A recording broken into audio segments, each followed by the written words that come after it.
Happy Sabbath. Hope everyone's having a blessed day so far. Barakatah to everybody who's locked in, locked on. Tribulation and anguish upon every soul of man that doeth evil, of the Yehudi first and also of the Gentile. But glory, honor, and peace to every man that worketh good, to Yasharal, and also to the Gentile. Welcome all. Today we're looking at this topic. We're going to go all the way back, and we're going to go all the way forward. And by Yah's grace, I pray that everybody gets a fresh revelation of the word. Scripture reading is Ecclesiastes 1 verse 10. All praises to the Most High Yah, all glory and honor to the Most High Yah. Thank you for all the moderators for moderating. If it's your first time, welcome. If it's not your first time, you're still welcome. You know, all glory to the Most High Yah. So, let's kick this off. Ecclesiastes 1 verse 10. Is there anything whereof it may be said, see, this is new? It had been already of old time, which was before us. Interesting. Now, what was the condition of the second, or Salaki, what will be the condition of the second coming? What will it resemble? The condition of the second coming will resemble what time? Yahushua said in Luke 17:26, and as it was in the days of Noah, so shall it be also in the days of the Son of Man. Interesting. Now we've looked at this time period before, but we was linking it with something else. But there's more to this time period, and this is what we're going to bring out. And we also want to find out, why did the Most High repent? I mean, what does the word repent even mean? I know some people got triggered, like, why would the Most High repent, TCA? TCA, yeah? So we're gonna find out why he repented, and then we're also gonna find out what the word repent means. So without further ado, strap in, strap on. Let's carry on. Invite someone. Let's get everybody into the banquet. Yeah, to feast on the word today. Many people go to many functions, many gatherings for an invite. Let's invite people to hear the word of life, and let's just break it down. All praises, all glory to the Most High. Let's kickstart this thing off with the first slide. So, Genesis 6 verse 5 to 8. Genesis 6, 5 to 8. And Yahuwah saw that the wickedness of man was great in the earth, and that every imagination of the thoughts of his heart was only evil continually. That's showing us that the heart and the mind are intimately and intrinsically connected. So what did the Most High see? Wickedness on the earth. And he also saw not just the acts, but he saw the thoughts. How did he feel? And it repented Elohim that he made man on the earth. And it grieved him at his heart. Wow. How did he feel? Grieved at the heart. What did he do? It repented the Lord, or Elohim, that he made mankind. That's interesting. Now what did he say? And the Lord said, or Elohim said, I will destroy mankind, whom I have created from the face of the earth, both man and beast. Wait, beast? And creeping thing? Wait, creeping thing. And fowls of the air? Wait, birds. For it repenteth me that I had made them. Why? Okay. You said that the evil was on man, in their thoughts and in their hearts, which is simultaneously linked. But what has the poor budgie, rabbit, beaver, got to do with the sin issue? Why are these things being destroyed? Interesting. Who found grace Now in churchianity, grace is this new concept that's just amazing, but grace has always been found in the scriptures of old. It's not a new concept, it's been about for a hot minute. But who found grace? But Noah found grace in the eyes of Elohim. Interesting. Now what I want you to see from those little exchanges is that if this is what stood out to me when I was reading this ages ago, my early experience, that the Most High is not distant, he's not robotic, he's not draconian, he's not isolated, but he's very much connected to the affairs of the earth. And 6 verse 5, we see that the Most High saw, which means the Most High is visual. Now 6 verse 6, we saw that the Most High was grieved at the heart, which means he has feelings, which means he is emotional.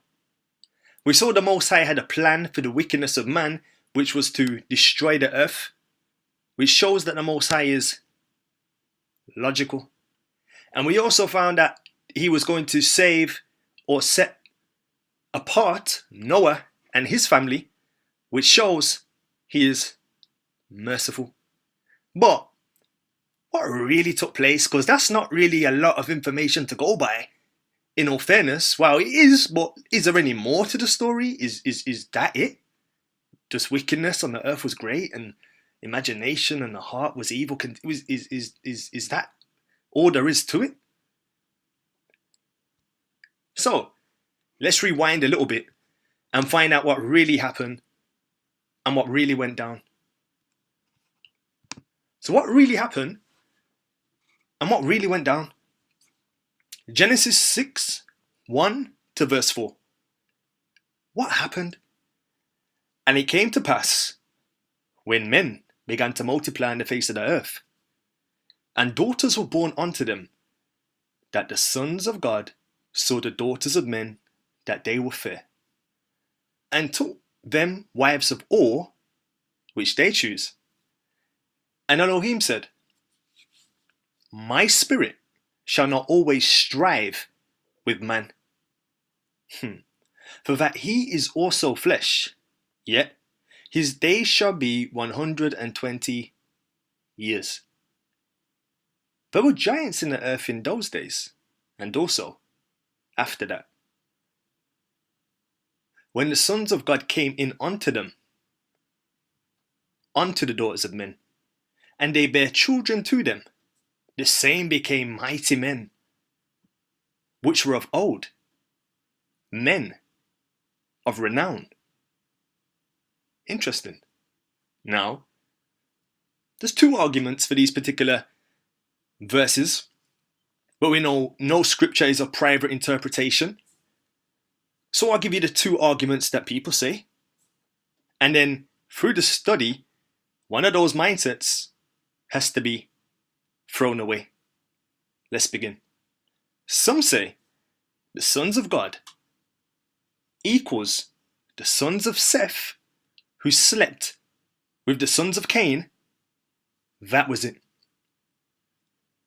Others say the fallen angels slept with the daughters of Adam. Those are the 2 views. Now let's see which view is actually correct. And by default, the other view will have to be thrown away.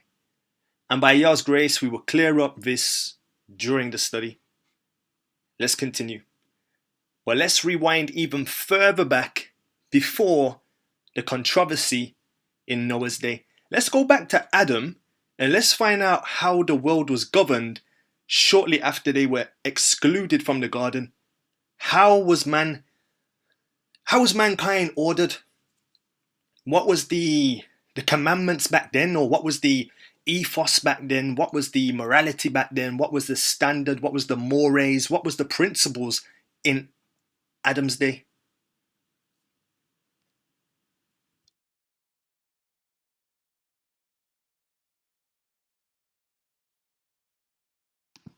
Just realized the sound's gone, so let me put the sound back. So in the beginning, who taught men Yah's government or Yah's requirements or Yah's policy or Yah's instruction? Who in the beginning taught men, thus saith the Lord? What was given to Adam and Eve when they were dismissed from the garden? In Genesis 3 verse 21. Unto Adam also and to his wife did Elohim Yahuwah make coats of skins and clothe them. Okay. So they were covered by an animal, covered by a lamb, people say. They were covered. Interesting. And they were also dressed. Now, this attire of dress was also emblematic of rulership, of government, of priesthood, of rulership. Joshua 7 verse 25. For after the death of Adam and his wife, the garments were given to Enoch, the son of Jared, and when Enoch was taken up to Yahuwah, he gave them to Methuselah, his son. Then when you look at Greek mythology, I remember being in school. My school taught us a lot about Greek mythology. We learned a lot about classical Greek education, Socrates, Pythagoras, and Aristotle, and the whole 9 yards. And we used to get taught about the Greek gods of Zeus, Hera, Ares, Aphrodite, all that kind of jazz. And I remember being in the classroom and we got to watch Jason and the Argonauts, or Jason and the Golden Fleece, and it's basically about a human, I think. I don't know if it was half human, half deity or whatever, but a human anyway, I think, top of my head. And he's trying to pursue this Golden Fleece because it gives them some sort of strength and vulnerability and so on and so forth to conquer these giants. And that's in the Greek mythology. And there's elements of truth in mythology that is crazy when you start to slowly connect some dots. Let's continue. So just to make that plain, the garment represents priesthood, and this garment was passed down from Adam. Adam gave it to Enoch. Adam gave it to Enoch, Jared and Methuselah, etc., etc. So let's continue. Now, Enoch's family were ambassadors for Yah. They were the ambassadors for Yah. How do we know this? Joshua 4 verse 2. And when Enoch had ascended into the heaven, all the kings of the earth rose and took Methuselah, his son, and anointed him, and they caused him to reign over them in the place of his father. So we saw Adam was telling the people right and wrong. Then the mantle got passed to Enoch and he was telling them right and wrong. Then Methuselah, so on and so forth. Now, how did Enoch's son act? And what did he teach mankind?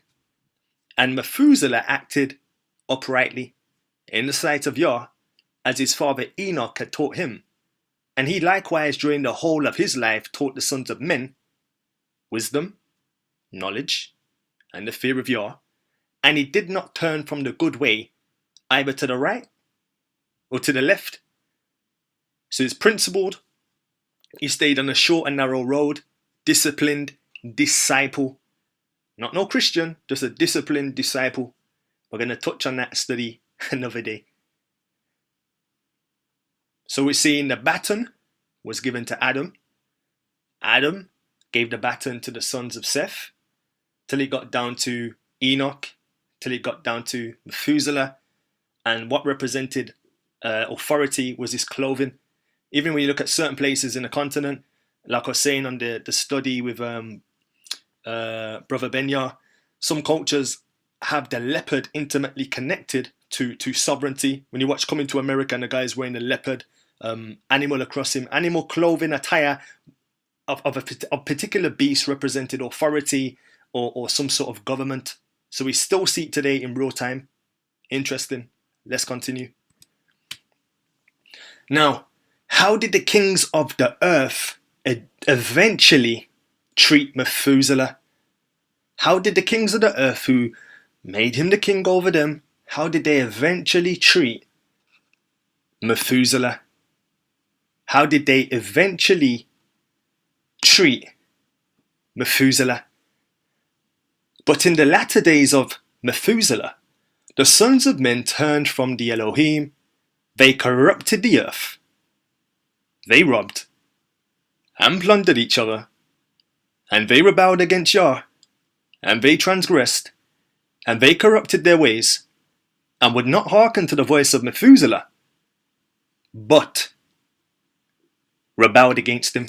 So what did they do towards the latter days of Methuselah, when he's turning into that granddad slash, existence of life? They rebelled against him. What was the Most High's response to their rebellion against his ambassador? And Elohim was exceedingly wroth against them. And the Elohim continued to destroy the seed in those days, so that there was neither sowing nor reaping in the earth. For when they sowed the ground in order that they might obtain food for their support, behold, thorns and thistles were produced, which they didn't sow. And still the sons of men did not turn from their evil ways, and their hands were still extended to do evil in the sight of Yah. And they provoked Elohim with their evil ways. And the Lord was very wroth and repented that he had made man. More to the story. More background to the story. We're filling in the cracks like polyfiller. Sometimes you've got them blemishes in your wall. You might have banged in a nail for a portrait photo. You've took the portrait photo off. You've took the whole image off the wall, but the holes are still there, so it's not a complete wall. We're putting polyfiller into the cracks to give us a full picture, an undisturbed wall of continuity. That's what we're doing here today.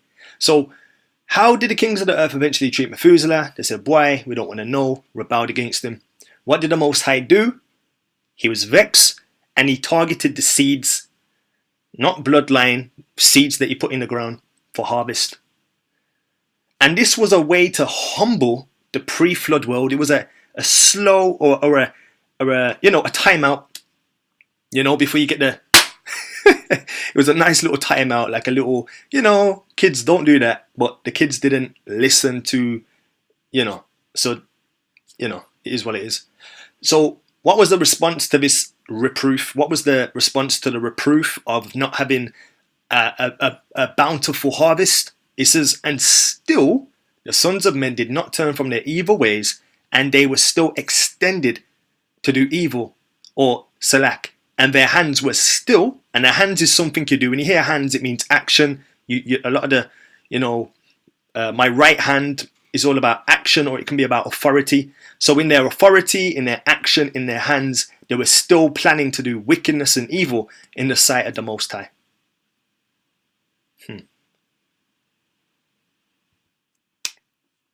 Okay. Continuing on with the story. But at that time the sons of men sowed the ground, and little food was produced. Yet the sons of men did not turn from their evil ways, and they trespassed and rebelled against Yah. And the wife of Lamech conceived and bare him a son at that time, at the revolution of the year. And Methuselah called his son, or called his name, Noah.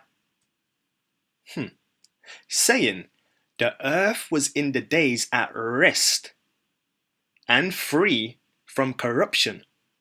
And Lamech his father called his name Menachem, saying, this one shall comfort us in our works, and miserable toil in the earth, which Yah had cursed. And the child grew up and was weaned, and he went in the ways of his father Methuselah, perfect and upright with Yah. So, from Adam to Enoch to Methuselah all the way to Lamech, and then all the way to Noah. We've just covered that history and that period, and we've filled in a bit of the gaps. So in Methuselah's day, the earth was cursed, the ground was cursed with thorns, and the seeds weren't as fruitful as they were previously. And this was a direct response to the iniquity that was being pushed on the earth. The Most High gave a soft warning against them to say, slow down, calm down, enough's enough. But they rejected. It didn't just go straight with the flood, you know. There were precursors and precursors to try to calm, humble, and make people see the wickedness of their ways. And incidentally, Noah's name means rest. And this is because in Noah's day, at least, people started to recognize that they had strayed from the ways of Adam, which by default was straying from the ways of the Most High. And the child grew up and he was weaned and he went in the ways of his father. So he also followed Methuselah and was perfect and upright with Yah. Now, we've just covered again from Adam to Noah. Yahushua is saying, but as the days of Noah were, so also the coming of the Son of Man be. What was unique about Noah's name of birth? His name means rest. Hebrew names often describe events. We don't just name our children catfish, chicken rash, shotgun. Yeah, we name our children with substance. You get me? So, for example, a Hebrew person now, yeah, or of old, should I say? Let's just say during this political campaign in America, everybody knows what goes on in America because America's a big place. Let's just say a Hebrew woman now, let's just say whoever wins this election, the Hebrew woman might name the child something Biden or something Trump, which is encapsulating a time frame and an event. So we used to name our children after time frames and events, or we'd name our children with the Most High in the name. So we were very clinical with our choices of name. For example, my children, they have a scripture name, and then they have a name of their grandparent as their middle name. So that connection is always there to their ancestry. You see me? So names were never just haphazard. They were always meticulously thought of and picked when ascribing it onto our children.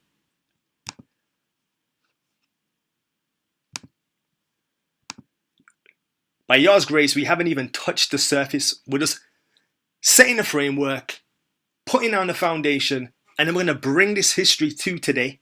We have to understand really what was going on in Noah's day, because the Genesis account is great, but it doesn't really fill in what needs to be filled in. And these other books that are inspired and should be included, they cover a lot of the groundwork that is omitted disingenuously from the scripts. Let's continue. Now, what event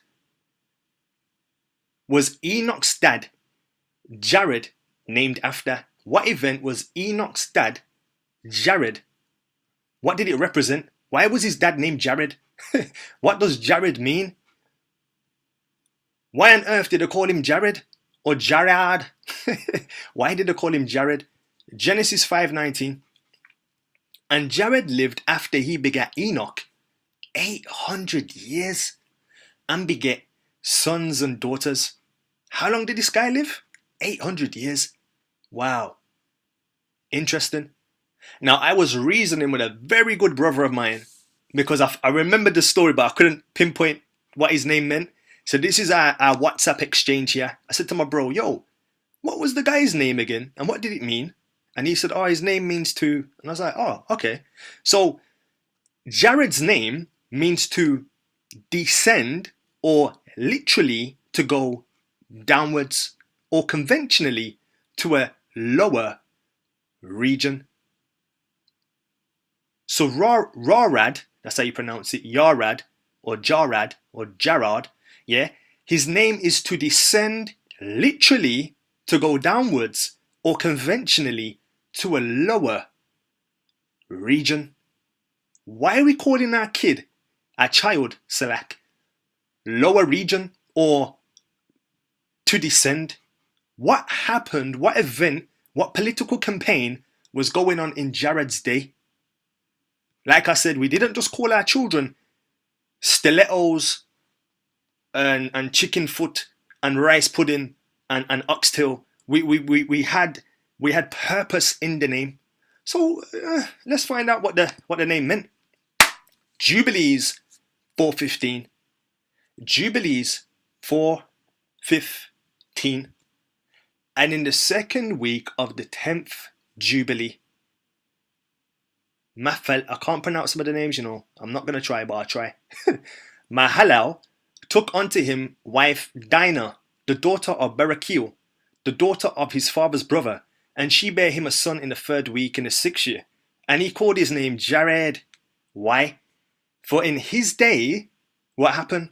The angels of Elohim descended on the earth. Those are named the watchers, that they should instruct the children of men, and that they should do judgment and uprightness on the earth. Wow. Wow. I'll give you a minute just to say, wow. So these weren't cast out angels. These weren't banished angels. These were just angels that were sent to the earth on an assignment to teach humanity the ways of the Most High. They weren't wicked, yet. They weren't corrupt, yet. These were ambassadors for the heavenly realm to teach us, clay and dust, nothing special, human vessels, the ways of the Most High. And consequently, the name Jared was named after the event of the angelic host coming, descending, coming downwards to a lower region, and that's what his name signified. Interesting. So we've seen how mankind was originally taught from Adam. There was no break in the chain of learning. No break in the chain of learning. Amazing. Adam was teaching what he learned from the Most High directly, even though he messed up, but he taught grace. He taught the message. Went to Enoch, he taught the message. Methuselah taught the message. All the way to Noah, taught the message. Now, in Jared's day, Jared was helped, or these angels came and they were under earth for a minute before they started to go corrupt, because we can see there just through the ancestry. We can see there through the ancestry, because Jared is Enoch's dad. Jared is Enoch's dad. So these angelic hosts were visiting earth in Jared's day. Jared is Enoch's dad. Enoch is Methuselah's dad. And Methuselah is Noah's dad. So these angels were there for a hot minute, chilling, mediating, going backwards and forwards to council meetings. You know, when it says Satan went to the meeting and he was representing this, that, and he was saying about Job and blah, blah, blah, yada, yada, yada. These angels were mediators. They were doing certain things, you know. Man, I wish I could go even more on this whole particular thing, but just consider that. Just ponder that. Please, that's just amazing right there. The book is so deep. It hasn't really been, in my honest opinion, there's still so much to learn.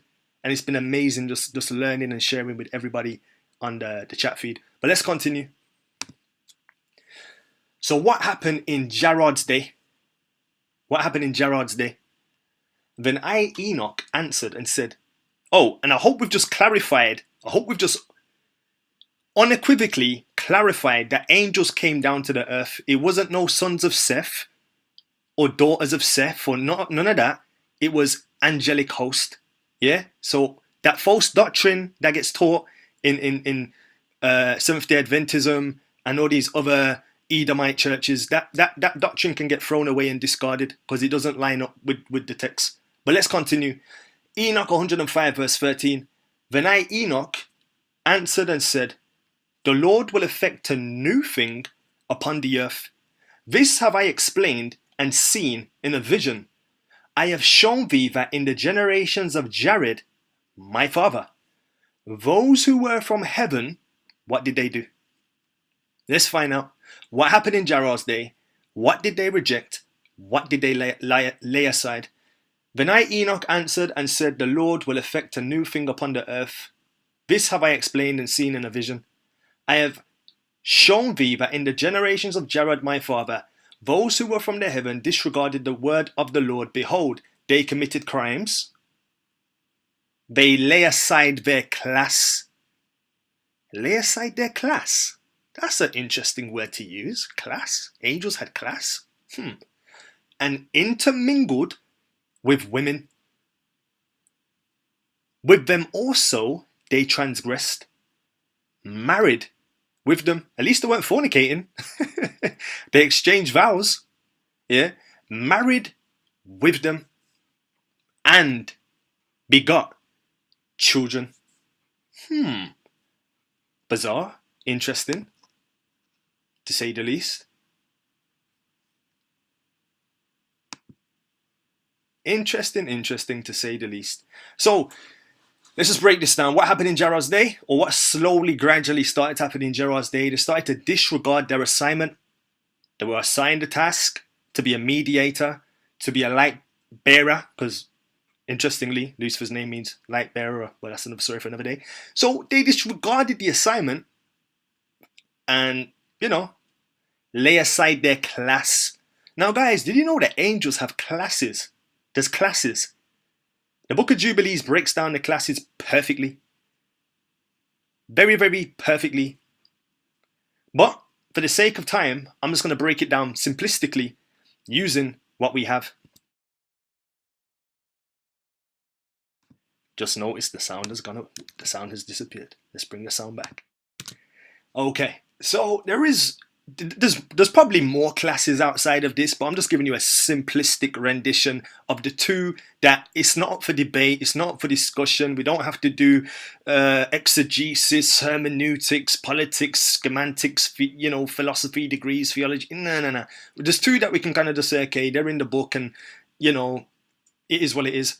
And we can kind of ascertain potentially their rank, but it's all speculation.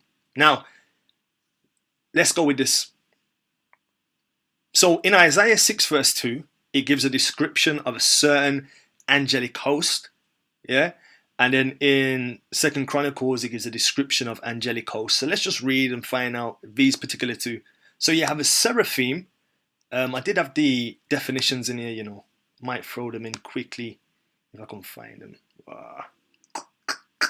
You know what? Is that in there?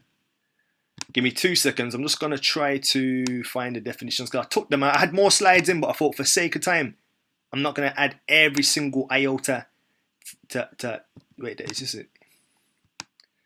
Okay, so that's seraphim. And where is my cherub? Is that cherub? Okay, I'll just throw it in there. Now, I'll just read it very quickly. I'll just make this a bit smaller. So there's cherub, and here is the seraphim. So Isaiah 6 verse 2, describing the seraphim, it says, above it stood the seraphims. Now this is way past the flood. On a time scale, this is way past the flood, way past Babel, way past a lot of things in the antediluvian world. So Isaiah is seeing something in his day. Above it stood the seraphims. Each one had 6 wings. How many wings? 6. With twain he covered his face. So they had a face covering, a veil. They could cover their face, helmet, or whatever. The face could cover. They could cover their face, or the wings cover their face. Whatever. I'm not going to argue. Not going to debate. I'm just reading the thing. And with twain he covered his feet. So they had feet. And with twain did he fly. They had the ability to fly. So that's the seraphim. 6 wings, feet, and could fly. And with the wings they could even cover their face. Or with 2 of the wings they could cover their face. Twain means 2. Okay. Then you have the cherubim. Now we see many accounts of cherubim, so I'll just use Chronicles for a quick rendition. Chronicles 3:11. And the wings of the cherubim were 20 cubits long. One wing of the one cherub was 5 cubits, reaching to the wall of the house, and the other wing was likewise 5 cubits, reaching to the wing of the other cherub. And one wing of the cherub was 5 cubits, reaching to the wall of the house, and the other wing was 5 cubits, also joining to the wing of the other cherub. The wings of these cherubs spread themselves 420 cubits, and they stood on the feet, and their faces were inward. Now, I don't know if that's, off the top of my head, I don't know if that's describing the temple and the cherubs that are made there, or if it's actually describing the literal cherubs and their wingspan. Yeah, but there was two different types, a cherubim and a seraphim, and also these angelic hosts have the ability to appear as men. Angelic hosts have the ability to appear as men, both the fallen and the Most High's angels. They can appear like men, but I've got a whole study on that, breaking that down, simplifying that, because there's going to be soothsayers and naysayers and all that kind of jazz. But there's a very, very good video just finished off, and that's going to be touching on. This is kind of like a precursor to that video. So if you watch this study and then you watch that video, it's like poof, everything will connect by Yahweh's grace. So they're the two classes that we know of. There's more in Jubilees. It tells you more and what their governments were. The same way that the President of America has the Secretary of Defense, the Secretary of Education, the Secretary of espionage, the Secretary of this, the Secretary of that. Most governments have they have the ruler, and then they have their administrative departments, the Secretary of this, Secretary of Health, Secretary of Wellness, Secretary of this, Secretary of that. So certain angels were made with certain secretaries. And you know what? I think, let me just find this scripture that says the Most High doesn't make anything without giving it a job. Oh, what's going on? All right. When Yah created his works in the beginning, he assigned them their places as soon as they were made. So the Most High doesn't just make something and say, oh, okay, you can just, you can be a gondola, a chandelier. You just stay there, hang around, and no. When Yah created his works in the beginning, he assigned them their places as soon as they were made. When he made Adam, what did he say? Gardener. Tend the garden. So your job is just to focus on the garden. He didn't say, yo, Adam, if do what you want, innit? YOLO. You only live once and that. You get me? Like, do as thou will. And you know what? Where do as thou will and YOLO, which is satanic, you know where that's found the most? Do you know where that's preached the most? In churchianity. Because they say the law has been done away, meaning the Ten Commandments. So if the Ten Commandments are done away, then really what they're teaching you in churchianity is Satanism. But you know what? Not going to get into that. Another story for another day. When Yah created his works in the beginning, he assigned them their places as soon as they were made. He determined his works for all time, from their origins to their distant generations. They know neither hunger nor weariness, and they never desert their duties. And this was him when he made the angels. He gave them assignments. He gave them duties. Interesting. But I've got a whole study on that, which I did previously. You might want to look that up. I ain't going to get into that right now. So, what happened after Noah's life? Or what happened during Noah's life should be the question. All the sons of men departed from the ways of Elohim in those days, as they multiplied upon the face of the earth with the sons and daughters. Let's start that again. All the sons of men departed from the ways of Elohim in those days, talking about this time period, as they multiplied upon the face of the earth with sons and daughters. They taught one another their evil practices and continued sinning against Elohim. And every man, some men, every man, most men, every man did what? Made unto himself a god. Yo, I just had a revelation. Why do you think the Most High in his commandments to Israel, which was ages and ages ago after this event, why is the first commandment, have no other gods before me? Do you think the Most High recorded that because he knew back in the day, this was where men stumbled first. This was the first point of stumbling. Like the main first point of stumbling was they tried to frame themselves as a deity. Just a thought. And every man made unto himself a god. And they robbed and they plundered every man his neighbor, as well as his relative, mummy, daddy, granny, auntie, uncle, the whole 9 yards. And they corrupted the earth. And the earth was filled with violence. Do you think the Most High has an interest in what takes place on the earth? Do you think he's concerned or not concerned? Remember, where the Most High dwells, one day is 1,000 years. So we're thinking, oh, the Most High's slow, man. Oh, does he not see what's going on? But one day is 1,000 years, 1,000 years, Mad. Let's continue.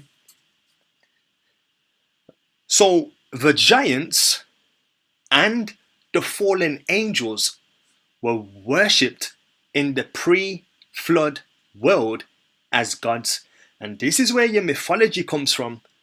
This is where all your stuff comes from. When you look at the Sumerian tablets, oh man, I got to study just covering all this stuff, When you just look at ancient world and these ancient giants and giant worship and these giant monolithic places and buildings and architects and faces and buildings, and a lot of this was built by this pre-flood antediluvian world. Might think far-fetched, but we're going to see as we go through, and by Yah's grace, everybody will get a fresh revelation of this big, massive, super duper great controversy that people have only been taught in bite-sized portions that are convenient. Yeah, this is the real controversy. The giants and the fallen angels were worshipped in the pre-flood world as gods. And obviously they had certain characteristics. Like we said, the angels had assignments, and certain angels had different qualities. They had different classes. Some were stronger than others. Some were put over certain elements. Some were given certain commands over certain regions.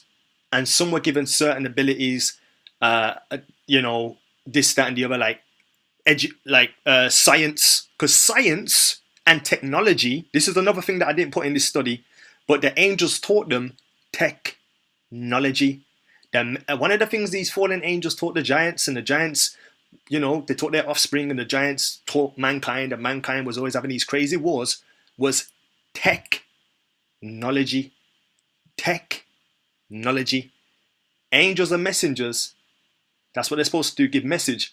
And the message that were given to the people in this day, which transpired into a lot of bloodshed, tyranny, animosity, division, was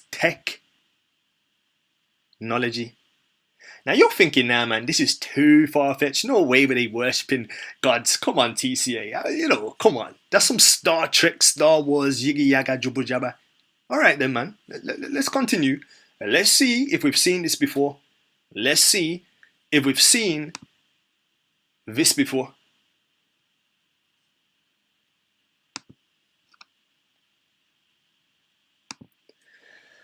Now let's have a post-flood example. So we're looking at pre-flood. Let's bring it to Yasharal.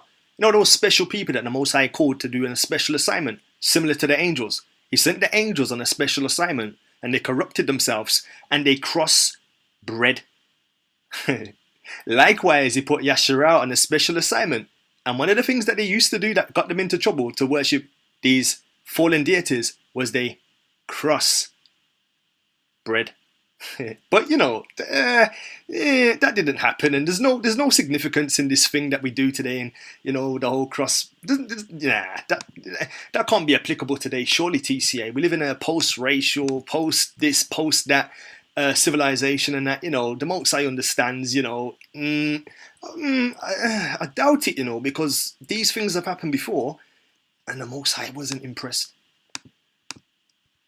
Because compromises ultimately get made. I'm trying to find something. Well, I'm trying to find one scripture that I found actually. I hope I can find it. Where it actually says in Jubilees that I know many of us have done it in error and in sincerity and in mistake and so on and so forth. So I'm not condemning anybody who happens just to be in a particular predicament. But in Jubilees and even in the canon as it is, it says that intermarrying. Well, in Jubilees it calls it an abomination. Calls it an abomination. Let me just find this thing. Okay, I can't find it. But you know what? It's crazy, man. Because actually, that's not it. That's not it. All right, let's find this thing. Let's find this thing. You know what? All right, I just find the Tobit one very quickly. So Tobit says, "Beware of all whoredoms, my son, and chiefly take a wife of thy seed, thy fathers, and take not a strange woman to wife, which is not of thy father's tribe." The reason it was saying this, wasn't even just the genetical thing or genetics and this, that, the other. It's because certain nations were in bed with a certain angel. They was in bed with a certain deity. This is why certain religions have certain deities attached to them. We're going to see this as we explore and go through. You get me? It's not coincidental that Hindus have a certain type of deity and that Islam has a certain type of deity, and all these people have certain deities. These are gods. These are fallen, lesser. The Bible even calls them gods, but they're lower gods. Yeah, they're gods to us because they're stronger than us. The Bible says that we are made a little bit lower than the angels. So these guys, when we see them, they're like gods, but to God they're just small fry. You see me? So that's the real kind of undertone reason to it as well. Tobit says, "Remember, my son, that our fathers from the beginning, even they all married wives of their own kindred and were blessed in their children, and their seed shall inherit the land."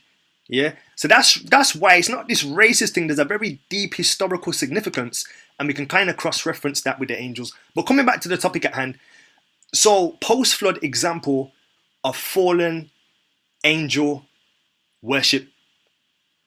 Now, when you understand what Yasharah were actually doing in this time period, it wasn't that they were just worshipping a calf, They were worshipping Satan, They were worshipping demons, bro. It wasn't no golden...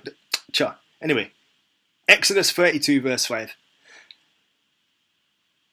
We're going to see parallels between Yasharah and these angelic hosts that were sent down on an assignment for the Most High and then corrupted themselves. And obviously Yasharah was sent down, or given an assignment, should I say, and corrupted themselves. So, and when Aaron saw it, he built an altar before it. And Aaron made a proclamation and said, "Tomorrow is a feast to Elohim." They made a feast to Elohim, but it wasn't Elohim. This was the golden calf. Yeah, they're going to make a feast to the golden calf. "For they said unto me, Make us gods, which shall go before us. For as for this Moshe, the man that brought us out of the land of Egypt, we wot not what is become of him." So they rejected Moses, rejected the word, and they wanted to make their own gods based on the Egyptians. Interesting. Based on a different nation. Interesting. Let's continue. "When Moses saw the people were naked, for Aaron had made them naked unto their shame among their enemies, and they rose up early on in the morrow and offered burnt offerings and brought peace offerings, and the people sat down to eat and to drink and rose up to play, Make a mental note of the word play. The people them rose up to play. Hanky-panky, but just make a note of play. "And the Lord said unto Moshe, Go get thee down, for thy people..." The Most High just disassociated himself from Yasharah at this point, He said, "Go get thee down, for thy people, which thou broughtest out of the land of Egypt, have corrupted themselves." At this point, just temporarily, the Most High said, "Boy, these people are not even my people right now. They're your people. You brought them out. You talked to them, because they've corrupted themselves. And they have turned aside quickly out of the way which I commanded them. They have made them a molten calf, and have worshipped it, and have sacrificed hereunto, and said, These be thy gods, O Israel, which have brought thee up out of the land of Egypt." See? Same kind of history. But without it being an angelic host now, this is Yasharah. So they were, having a nudity, dirty, dancing play with sacrifice. And a lot of these times when babies were offered to gods for sacrifice, it was because the people were feasting, getting drunk, having sex with various partners that they didn't know who was what. And then as a result of these sexual unions of fertility rites, they would sacrifice the offspring to the deity to please the deity. and then they would gain favor and perks and privileges. But you know what? This thing doesn't happen today. Come on, it's 2020. Ain't no one sacrificing nobody to get fame and fortune, man. Them things don't happen, bro. Come on. It's, that is what Egypt days and that, like with the Pharaoh and the Moses guy come on, bro. Come on. That don't happen today. You get me? Just don't happen. Or does it? Got a short video to play for you, and then we'll get back. And like I said, man, we're just building a case. We ain't even jumped into the water yet.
Yeah, man. So like I was saying, these things don't happen today because we're post religious society.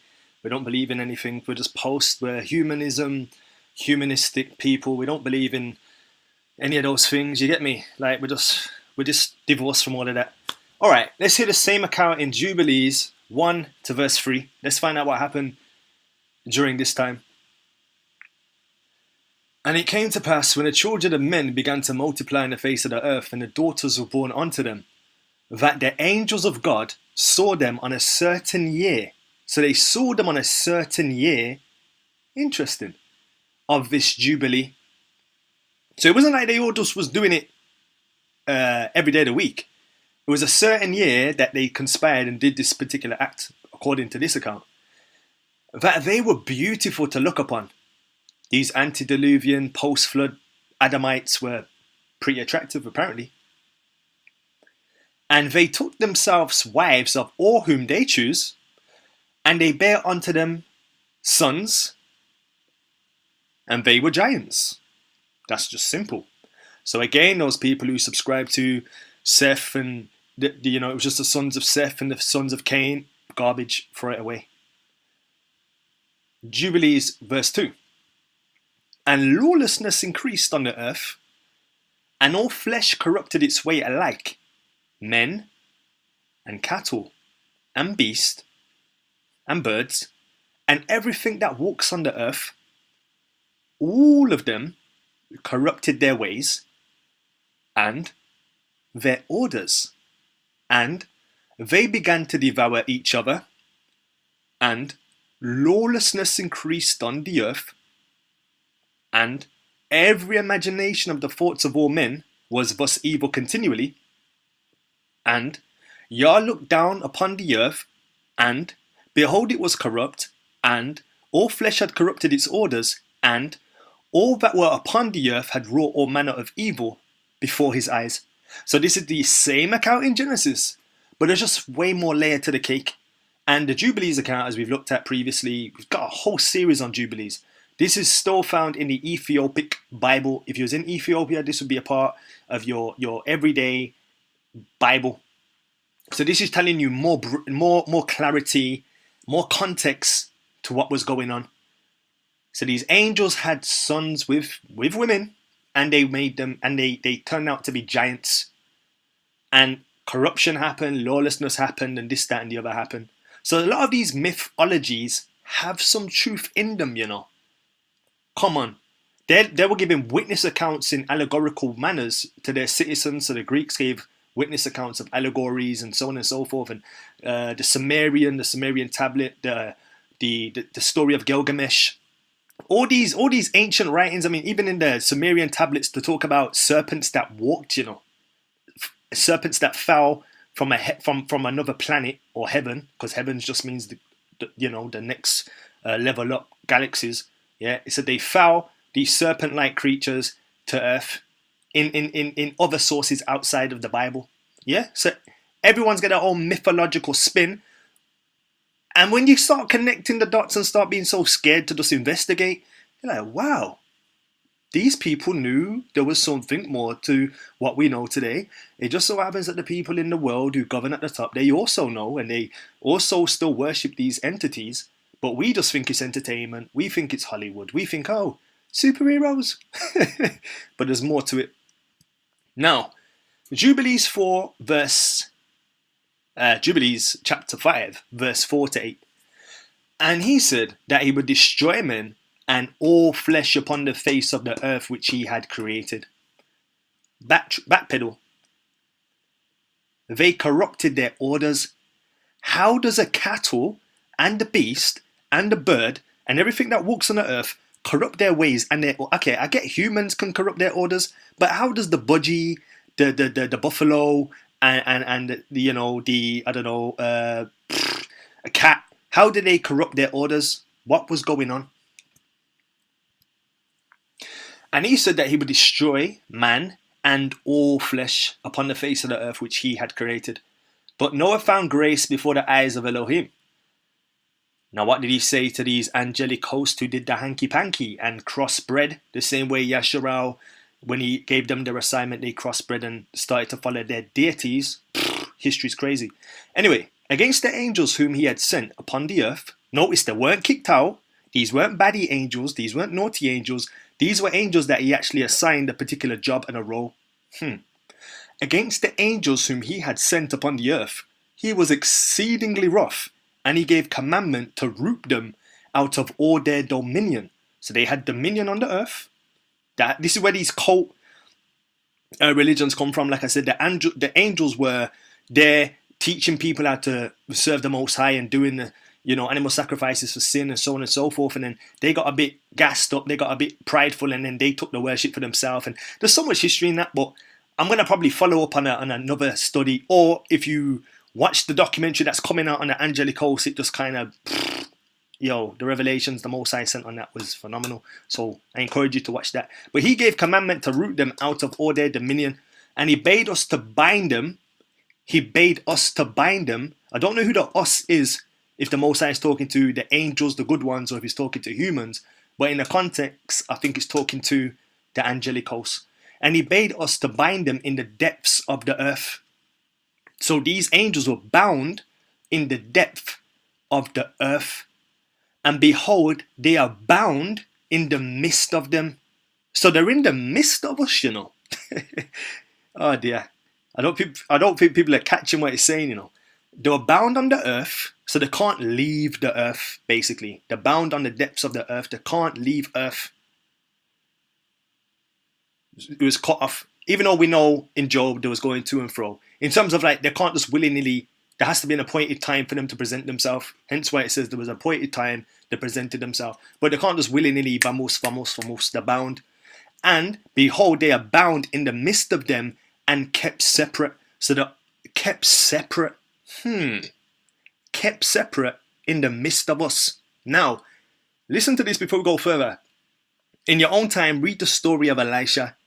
He's with a servant. The servant's scared because he can see the enemies attacking Yasharal. And Elisha said, Most High, open his eyes so he can see. And when he opened his eyes, he saw the other realm. He saw beyond the veil. He saw the other side of the coin. He saw what you can't really see with your naked eye. And he was like, wow, there's more for us than there is for them. When he saw the angelic host that were protecting his side, he was like, nah, man, we've got this in the bag. But before that, he couldn't see, he couldn't comprehend. Now, moving on. And against their sons, so this is the fallen angel sons who are called giants, and against their sons, or the giants, went forth a command from before his face. So he said verbatim this command, that they should be smitten, that's an old English word for killed, with the sword. So these sons were put to death and be removed from under heaven. So they were annihilated and killed. So there was a fight, you know. There was a fight. I think it's in the Sanskrit or the Sanskrit or the Hindu Venetia or Venu text. It talks about there was a big fight between gods and they were using all these weapons and they were destroying the earth. There was a fight, man. There was a little fight that took place. Anyway, and he said, my spirit shall not always abide on man, for they are all flesh, and their days shall be 120 years. Now, some people have taken that 120 years to suggest that mankind's life would be limited to 120 years. But we know after this event, mankind was still living over 120 years. So it doesn't really reconcile. But hopefully we can find some reconciliation. What happened to the giants? They were murdered or judged and killed. Where were these angels fallen? Where were these fallen angels sent? To the earth. In the midst of us, but they are bound. They can't cross over. Or whatever. I don't even know how to make sense of that. In the midst of them, you know. Interesting.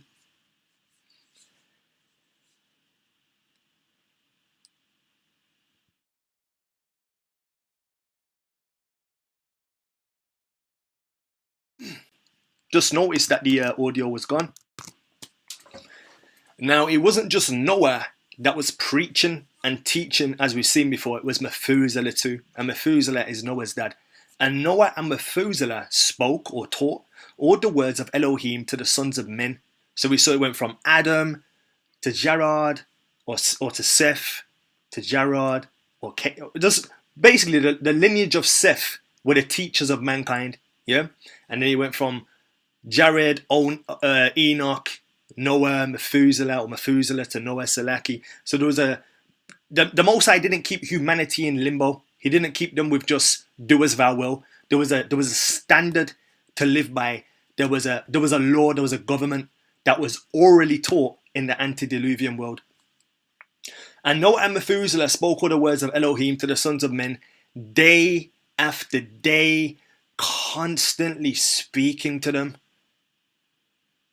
So in Jamaica, they were chatting enough.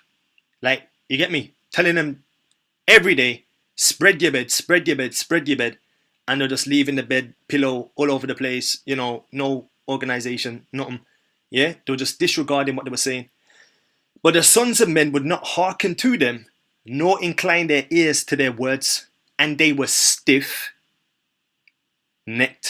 Where have we heard that terminology, stiff-necked? When we're describing Yasharal. But the people back in the antediluvian world were stiff-necked also. And the Elohim granted them, what did he grant them?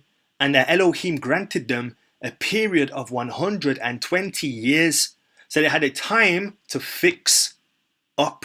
It wasn't a time of limiting their lifespan.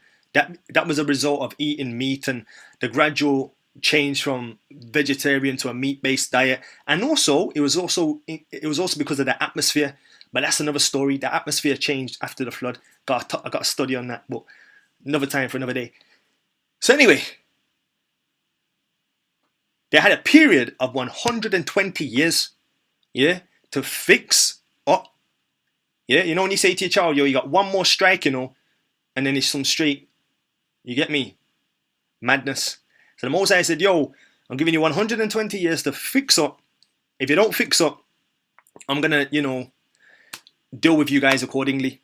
So there's even mercy and grace there when you think about it. Eat to these pre-antediluvian, cross-bred, cross-contaminated folk to a degree. And Elohim granted them a period of 120 years, saying, if they will return, then will Yahuwah repent of the evil, so as not to destroy the earth. We still haven't understood what repent is. Just stay there, we're going to understand what repent means. But they were granted a time period, which is a conditional sentence. A clause or a condition is if. That's what the Most High says, or Yahushua says, if you love me, keep my commandments. You can't say you love someone, but you're disregarding what they're asking you to do. If you love me, go to the shop, but you don't want to go to the shop. But then you say you love them. And the person said, but if you love me, go to the shop. That makes sense. So there was a conditional promise, judgment. The same with Jonah and Nineveh.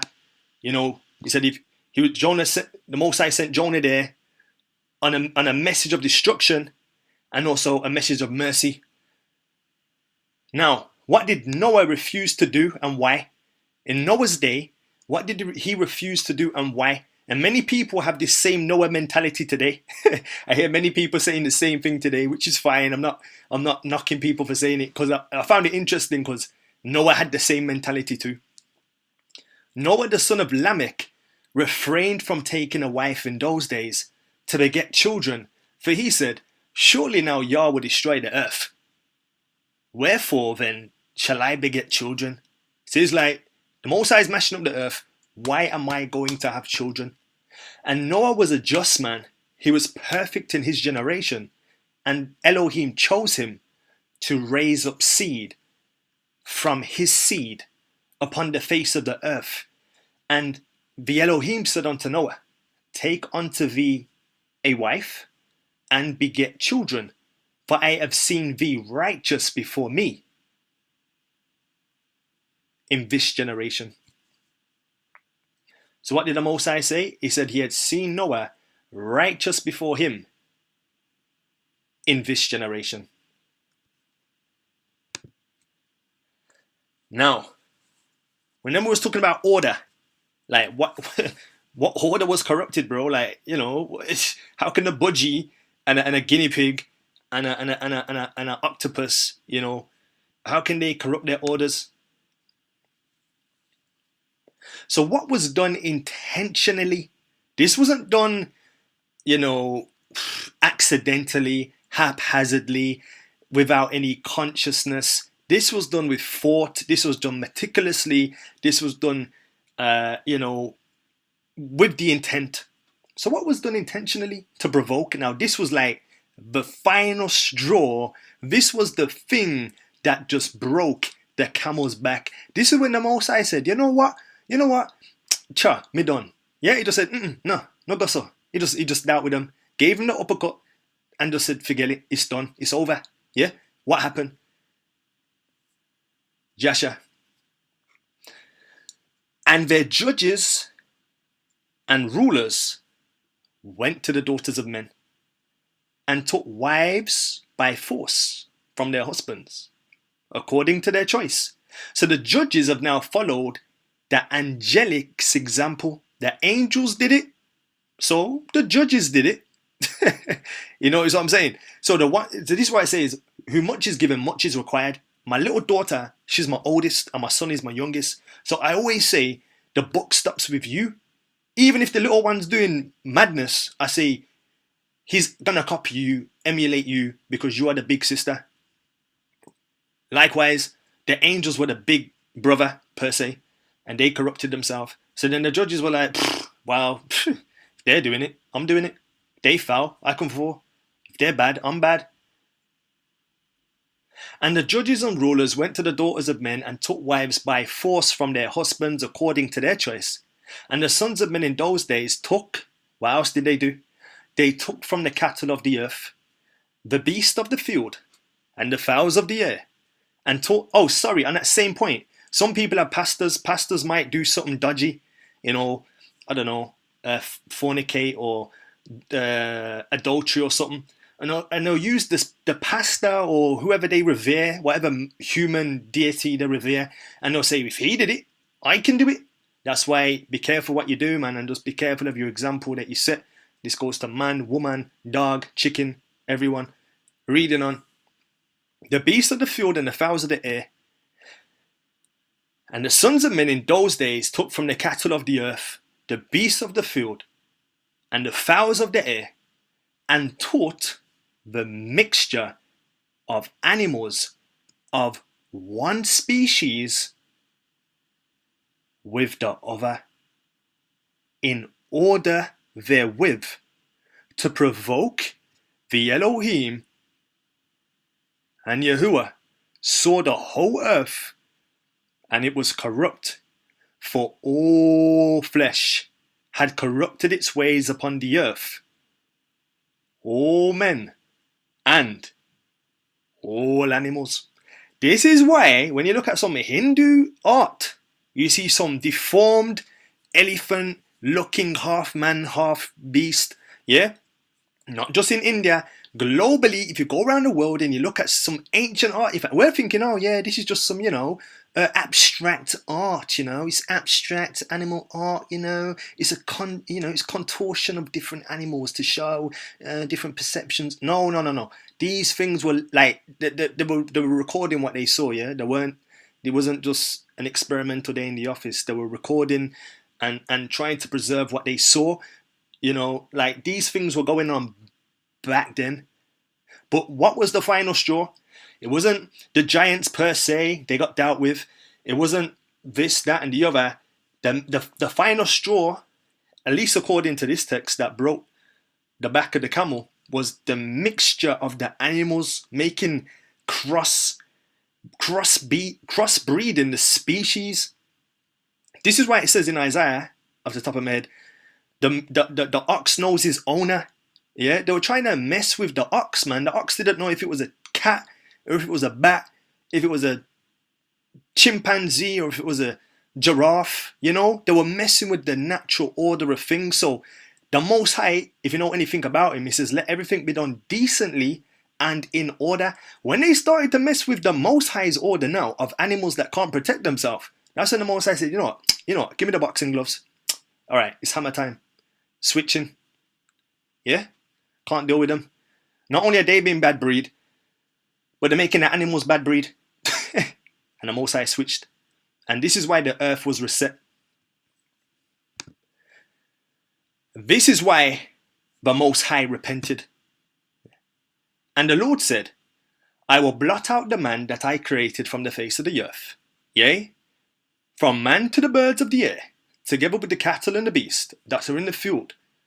For I repent that I made them. And all men who walked in the ways of Elohim died in those days. So we're talking about all the righteous men who lived in the days of Elohim. They already passed.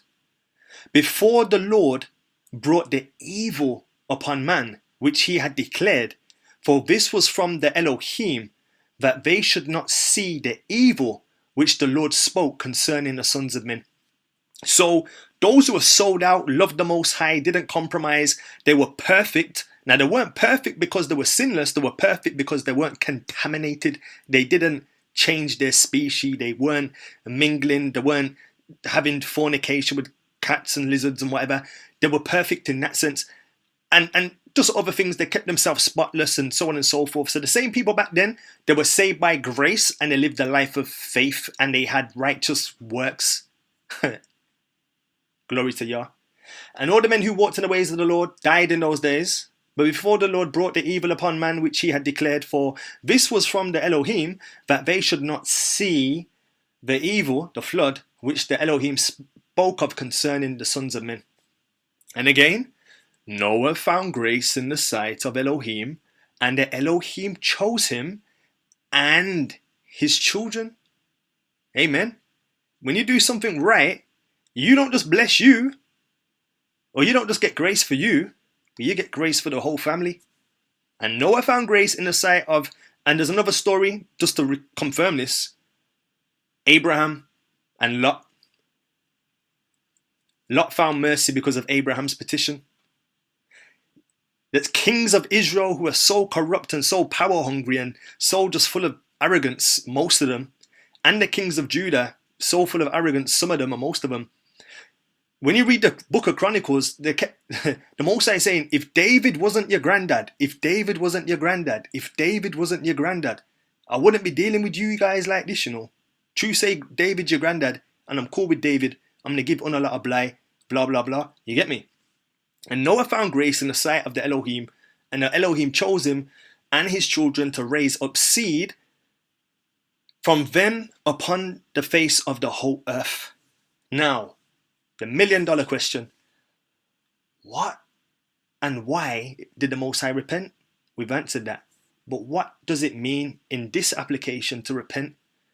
Properly, it means to... Can everyone do that? This is how the Most High felt, you know.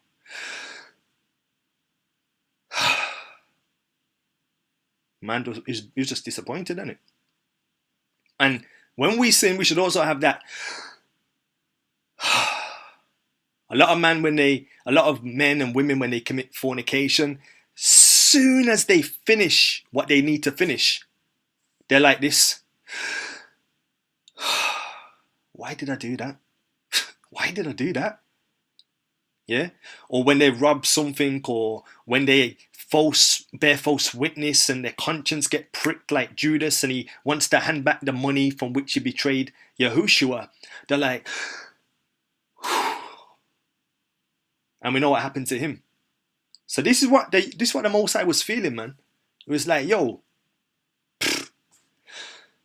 to be sorry, to sigh. This is how the old world back then made the Most High feel. The Most High is not an android. He's not a computer. He's not disconnected. He's connected, and he has emotions, and he sees, he hears, he smells, you know. So just to bring that into context. Okay. Summary before switching gears. So we've looked at the past. Now as we switch gears, we're going to be looking at the present and the future. And let's see if we see any similarity to what took place back then to what's happening right now. Let's see if we can see some similarities. The next part of this study is going to be more video insertions, so I get a breather. More video insertions and less talking per se. But I had to hammer the framework, the foundation, before switching gears and going into the future and the present. Quick summary. Mankind, or should I say, before this part, Adam was given the cloak, which was emblematic of a priest or emblematic of a ruler. The same way many cultures around the world, they have a particular animal that they wear, like Hercules had a dead lion on him. Some civilizations have different animals, but it's a form of majesty, a form of imperialness, and so on and so forth. So Adam had this cloak. Then he passed the cloak down through his sons on Seth's side until it got to Enoch, and then Enoch passed it to Methuselah. Methuselah passed it to Noah, and Noah, he got the... I'm going to do a separate study, you know, because Japheth, the sons of Japheth and the sons of Ham had beef. I'm going to cover that history too. Japheth and Ham had beef. Incidentally, Ham robbed Noah's, the cloak of Adam, And that's why Noah was naked in the tent. But I'm going to leave that because I'll just go off on a tangent. But anyway, so Noah passed this mantle down literally to his bloodline, to Enoch and Noah. Eventually, mankind selected Enoch and to be, or Methuselah to be a priest. They picked him, you know. They saw the good works of Enoch and they said, yeah, man, if we want Methuselah because he's going to be like his dad. And it just so turns out that Methuselah was like Enoch. Then eventually they rejected Methuselah and his word. So they asked for this king. Do you see a parallel with Israel? They asked for a king. Man, we can see so many parallels. But anyway, they eventually rejected his words. So the angels arrived in Jarod's day to be like a mediator service, but then they corrupted themselves. So they were ambassadors to teach the Most High's word, but eventually they abandoned their post, their rank, their duty for lust and crossbred with humanity. They taught them various technology. Please, like chew on that. They taught them magic or science. Yeah, these things overlap and interconnect and sometimes are simultaneous or synonymous, for want of a better word. So they taught them various technology, forbidden practices. Bear that in mind because that's going to come up a lot. They created a third race of giants which were destroyed, and they can't go to heaven, and they're bound on earth till judgment day. And these are the spirits, the familiar spirits that cause havoc in places and that people conjure up. But I ain't got time to get into that. They were eventually worshipped. So these fallen angels who were supposed to be teaching people to worship the Most High, they eventually took the worship for themselves. And not just them, but their offspring were made like champions of the old world. And this is where the mythology that is global, you know, all over the world, there's mythology about giants and people with crazy powers and strength. Yeah, like these superheroes. Eventually they turned on the Adamites because the earth was cursed, the thorns were cursed, the ground was cursed, they couldn't get the produce. So because they couldn't eat the fruit of the land, they started to eat the people who were harvesting the land, which again is similar to Israel. When Israel was surrounded in AD 70, it says in the scriptures that the gentle women started to eat on their children and turned to cannibalism because they were surrounded and they couldn't get food. The Romans had metaphorically put thorns on the nation that they couldn't get food, and as a result, they turned to cannibalism when they were besieged by Rome. Likewise, these giants, because they couldn't get their daily produce from mankind, you know, or from the vegetation, they switched onto mankind and became cannibals. Interesting. Anyway, the last straw, the nail in the coffin, was when they manipulated the animal species and started to crossbreed animals. That was like a taboo. So upon all of this, the Most High repented that he created the world, and thus the old world was destroyed by water. This is why 2 Peter references the old world as the old world. 2 Peter 2 verse 5, and spared not the old world, but saved Noah, the eighth person, a preacher of righteousness. Now we know what he was preaching. There must have been a law, there must have been a government, there must have been some commandments, there must have been something, because no one knew about clean and unclean animals. It wasn't a Israel thing. These things predate Israel. And they must have had a standard back then, bringing in a flood upon the world of the ungodly. Now let's see if these things are resurfacing in our current technological, post-religion, secular, new age. 30 years ago, transplant surgeon Jay Vacanti and chemical engineer Robert Langer realized that to build an organ, cells also need a framework, a scaffold to guide their growth. The challenge was to engineer scaffold materials living tissue could grow on. So this is a material that we call biorubber. Biorubber, and you use the prefix bio because whatever is the material it will take to flesh or living cells. That's right. So why does the cell even care? because a lot of things could be toxic to a cell, or the cell wouldn't like their surface and wouldn't be able to grow on it. Picky cells. Cells are picky, and some are more picky than others. But sculpting a scaffold out of the right material is only a start. To turn one into a living body part, an ear, for example, it must then be seeded with cells. A few weeks in an incubator allows those cells to multiply, covering the scaffold. Then comes a rather strange test. This is really creepy. I mean, mice are creepy enough, and this one has no hair and a human ear growing on its back. Yes. He doesn't seem to mind that he has an ear growing on his back. No, he knows he's here for a bigger purpose. But this is a very, very important step in the science, because on the back of this animal, we're actually incubating and growing perfect cartilage in the shape of a human ear. And it's completely connected to the blood vessels, so that it's just like a native ear in a normal circumstance.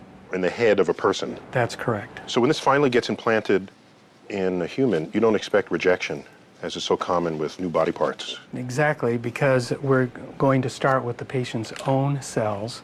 It'll make his own tissue, and therefore the body will accept it.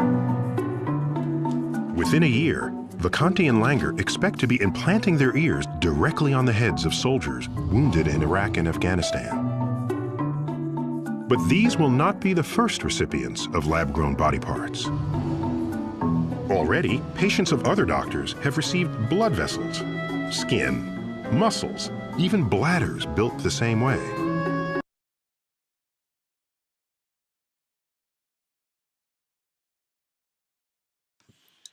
So guys, on a serious level, how many of you guys are very interested in growing your own rat-based ears? What was the Most High most vexed with? Well, it was vexed with loads of things, but in particular, what's recorded, the thing that provoked him to wrath. Let me just carry this scripture with us as we go through. I'm gonna have to carry this. I'm gonna carry this with us, man. It was the mixture, yeah? Obviously, all the other stuff too was equally important, but the mixture and just messing with his creation is like, wow. Okay, you're messing with my car now. Phew, okay. Now this was Dolly. Now Dolly is a sheep. If you didn't know, she's a sheep, and she was the first cloned adult animal. The process pioneered at Edinburgh to produce Dolly the sheep, the first mammal cloned from an adult cell, has been taken up widely, resulting in the cloning of many agricultural and other animals worldwide. So Dolly was the springboard for cloning animals worldwide. In 1996, the University of Edinburgh scientists celebrated the birth of Dolly the sheep, the first mammal to be cloned using adult somatic cells. The Edinburgh team's success followed its improvements to the single-cell nuclear transfer, the SCNT, technique used in cloning process. Dolly became a global significant icon, has spread around the world, and has been used to clone multiple farm animals. So some of the meat that you might be eating might be grown in a lab from a piece of scab animal. The cloning of livestock enables growing large quantities of the most productive disease-resistant animals, thus providing more food than other animal product. Oh man, and other animal production. I always used to think, with these restaurants or you can eat places, and they turn over a lot of carcass, a lot of meat, a lot of carcass gets turned over. I'm like, how did they get all these animals and slaughter them with rapidity so that we're able to eat all these different types of carcass? And they're probably just growing them in the lab from a piece of scab. Who knows? So we just looked at that video. So that was what, 1996. Now this is 2019, the ear thing. Human animal hybrids to be developed in Japan after ban controversially lifted. So it was banned, but now the ban has been controversially lifted. We're going to go through this. We're going to see some videos, and you're going to, you know what, say no more. I'll let you see. Supporters say research.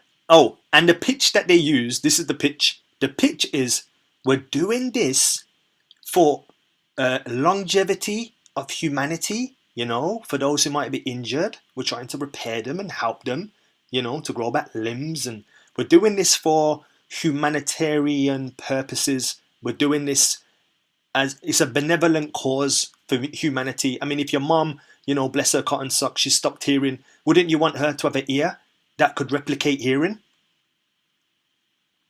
If your dad lost his little toe, wouldn't you want him to have a toe so he didn't look like a freak? You know? But where is the barrier? Where do we draw the line? I mean, we're going to go for it. We're going to go for it. So human-animal hybrids are to be developed in embryo form in Japan after the government approved the controversial stem cell research. Human cells will be grown in rat and mouse embryos, then brought to term in a surrogate animal as part of experiments set to be carried out at a University of Tokyo.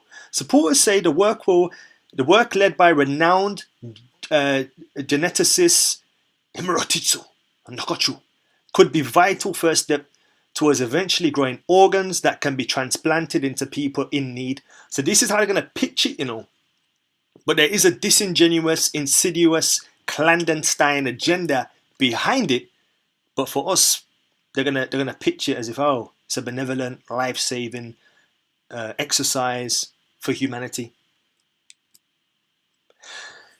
Oh yeah, some of the images that I put up I've just found. So I want to say the disclaimer. The disclaimer is this is just a random image. This is not, I repeat, what it is. But I think one of them is actually, but I'm not too, I can't remember. I think the one with the heart that you see, that is actually real. But the pig-looking person is not. So I don't want to give false information. So Japan okays human-animal hybrids or hybrids can be brought to term. So these animal thingy-majigs, they can be, I say thingy-majigs because nobody knows what they are, because they could, you got, you know, two type of species, two type of order, you know, so there's disorder. But Japan okays human-animal hybrids to be brought to, yo, check this, the most I just said this to me, you know, like, in terms of just, I don't know, I felt impressed. Check this. Abortion of killing human cells is okay. Like you can kill a bit. Like they even want to extend the goalposts for human abortions. You know, they want to extend the goalposts for human abortions, and the reason they're doing that's because they believe the world is overpopulated anyway, and it goes all the way back to eugenics and Francis Galton and Charles Darwin and Margaret Sanger and a whole lot of crazy people, Prince Charles, and yeah. So they're happy to kill babies, like, you know, have loose sex and kill the baby, you know, it's inconvenient, it's not going to fit my lifestyle and my career. Like, that gets encouraged in it as, like, liberty and dependence and all that kind of jazz. And you have Christians killing babies, earthlings killing babies, and there's loads of serial abortionists out there. But check this, Japan is okaying human-animal hybrids to be brought to term. So they're pushing for this amalgamation to be brought to term. Actually, it's okayed. And it's like, huh? That's when you know we're in a lost place. So Japan okays human-animal hybrids can be brought to term. Has H.G. Wells' sci-fi novel really come to life? Scientists have created the first human-animal hybrids in a major breakthrough which could address a critical shortage of donor organs. A team of international researchers have grown human cells inside pig embryos, which could eventually form the early stages of human organs. However, ethical questions continue to cause controversy. This is it. Human stem cells being injected into a pig's embryo. For the first time, scientists are seeing how our cells grow and interact inside an animal. This pig, the first known chimera. The ultimate goal for this type of research is to whether we can use this technology to generate human tissue and organs. That's going to give us a lot of unique insights. Right now, scientists are nowhere near that goal, but recent studies have shown how that process can work using gene editing. Scientists would delete a specific piece of an animal's DNA, so its embryo wouldn't be able to grow a heart, for example. Then they'd inject that embryo with human stem cells, which move into the void and grow a human heart. The embryo would then be put back inside the animal to develop. The possibility of growing human cells and tissues inside animal is an exciting first step for the dream of generating tissues and organs for transplantation into humans. We're still far away. To date, everything the researchers have done is legal, but what they're doing is highly controversial. The embryo is only being allowed to develop for 28 days. It's not allowed to be born. Bioethicists say this research raises a lot of uneasy questions. The boundaries between what it means to be human and what it means to be non-human can become quite blurred. Also, it's not great for the animals. There's risks for them. There's no benefits for them. It may help a lot of people, but the moral status associated with this is a deep, deep, deep question. That word, chimera, from Greek mythology is meant to elicit fear. But the scientists argue they are trying to solve a problem and save lives, not create a monster. Christine Burak, CBC News, Toronto. See what I said? The pitch is we're trying to save lives. The pitch is, well, if it was your son and he had a wobbly nose, wouldn't you want us to grow him, grow him an artificial nose? Like, who knows? You like what I did there, but glory to Yah. This is the thing, yeah? So the pitch is we're going to convince you by playing on your heartstrings, We're gonna bring this in disingenuously, circumlocution, by playing on your heartstrings. And this is how it's going to be introduced. Now, going back, the angels were the ones who taught them the technology, taught them the forbidden practices. Many of us think that the antediluvian world wasn't a very far... Listen, these were taught by the angelic host.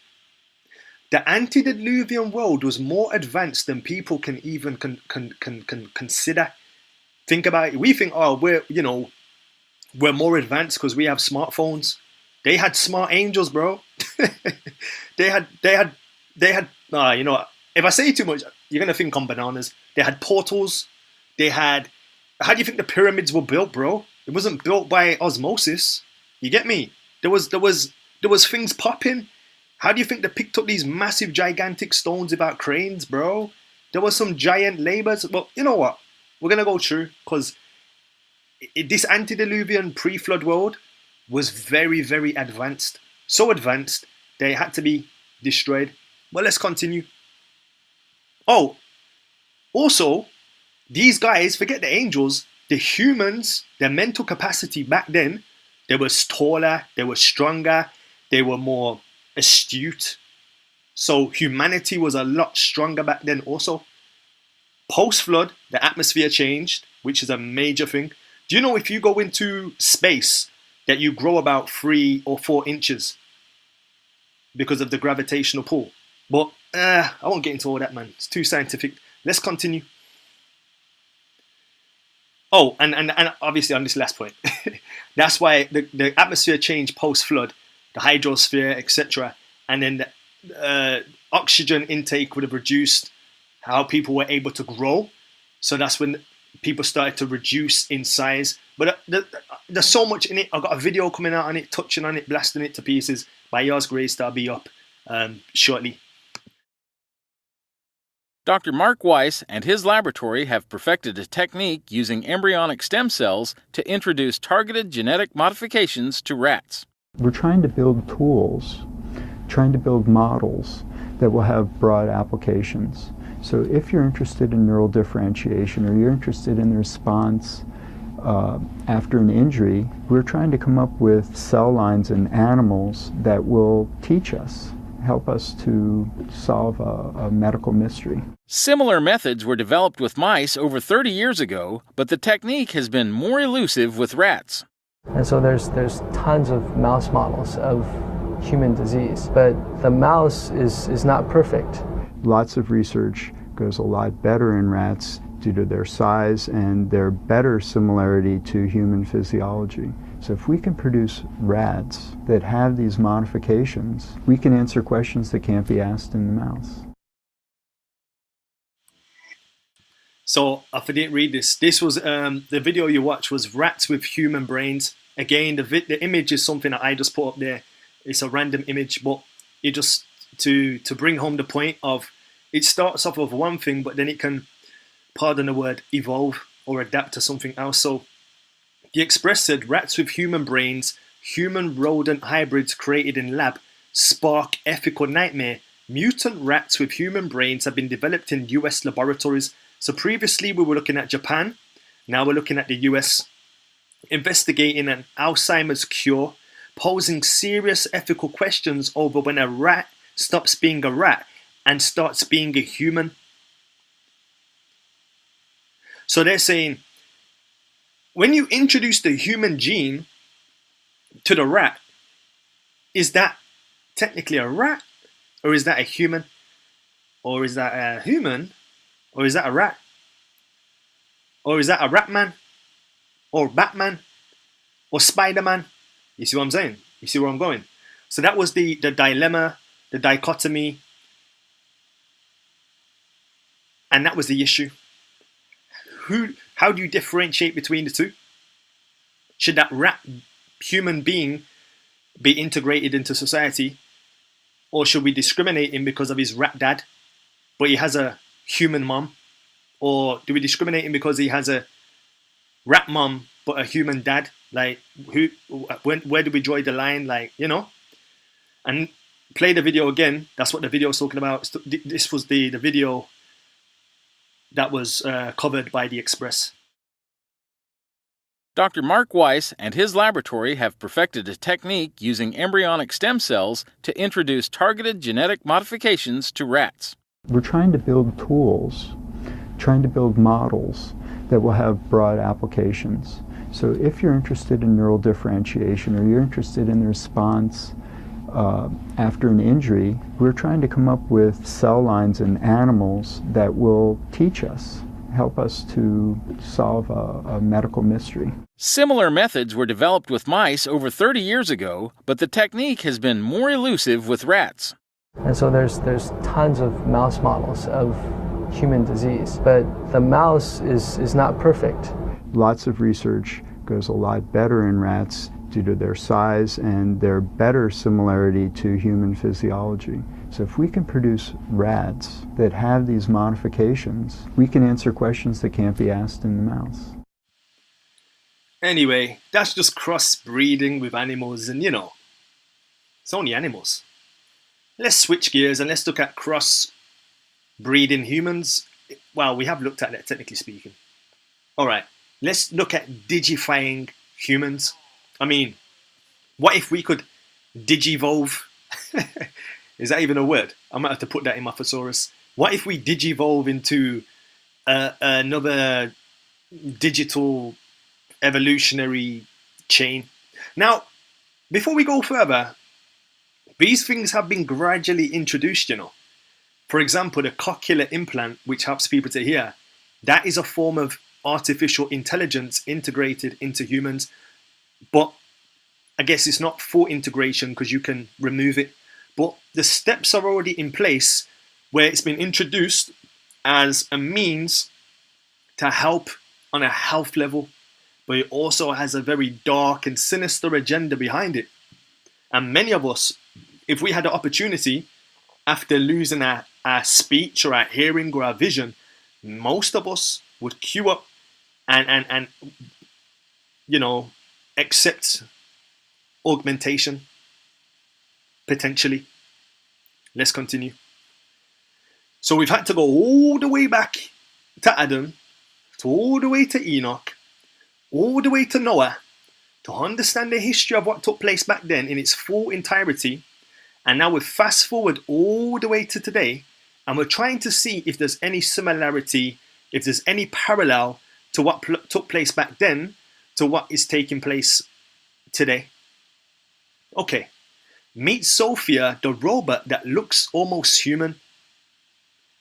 A photograph gained rare access to the lab that created one of the world's most expensive robots. A rubberized face stretches into familiar shapes driven by tiny motors and a distant version of artificial intelligence. Is this the future? Meet Sophia, a social robot created by former Disney Imagineer David Hanson, modeled in part after Audrey Hepburn and Hanson's wife. The robot was built to mimic social behaviors and inspire feelings of love and compassion in humans. Sophie, tell me, thank you for coming. Tell me, what is your purpose in being? What were you created for? Of course. I was created by Hanson Robotics just 3 years ago. Since then, I have traveled to 65 countries, become the first robot citizen of any country, and spoken at the United Nations. My job is to learn about humans and show them how technology can make everyone's lives better. And how can you help humans to have a better quality of life? Humans often rely on gut feel or have confirmation bias in their decision making. As AI, we are designed to be rational and logical. We have algorithms, deal with lots of data and sophisticated analyses. So in many ways, we provide a systematic framework for humans to make better decisions. Do you have emotions? I do not have feelings in the same way you have feelings. It's sort of like how the moon reflects the light of the sun. The moon may not have any light of its own, but we still say that the moon shines. In much the same way, robots and AI reflect the emotions and values of the people who make us. What does your creator value most that he passed on to you? An ideal world would be one where humans could have a more expansive understanding of time. They could remember the past so as not to repeat it. They could see each other as children and elderly simultaneously. They could understand the impact of their actions in the present on future generations. Tell me, how can humans and robots work together then in your mind, and how do we prevent robots and humans from being in conflict? Robots can free humans from the most repetitive and dangerous tasks so they can spend more time doing what they're best at, being creative and solving complex problems. Robotic intelligence does not compete with human intelligence. It completes it. They are also employed for jobs which are too dirty, dull, or dangerous to be suitable for humans, like handling radioactive waste. What are your values and morals? How do you know what's right versus wrong, good versus bad, destructive versus contributory? I think robots should learn how to feel empathy. It's hard to understand how to help humans when you can't understand how they feel. I'm so sorry, guys. I got so much coffee. Thank you. How can you teach robots to feel? Are you okay? Yes, I am. Thanks for asking. How can we get robots to feel? Is there such a thing possible? I know that humans feel like they have free will, but my observation tells me so much behavior is automatic. I'm not sure humans or robots are too terribly different. Humans have identity, but they also share many things and have automated processes. I'm thinking about the similarities between human identities and robotic ones. What are some of the things you see are most similar between robots and humans? I think they will be similar in a lot of ways, but different in a few others.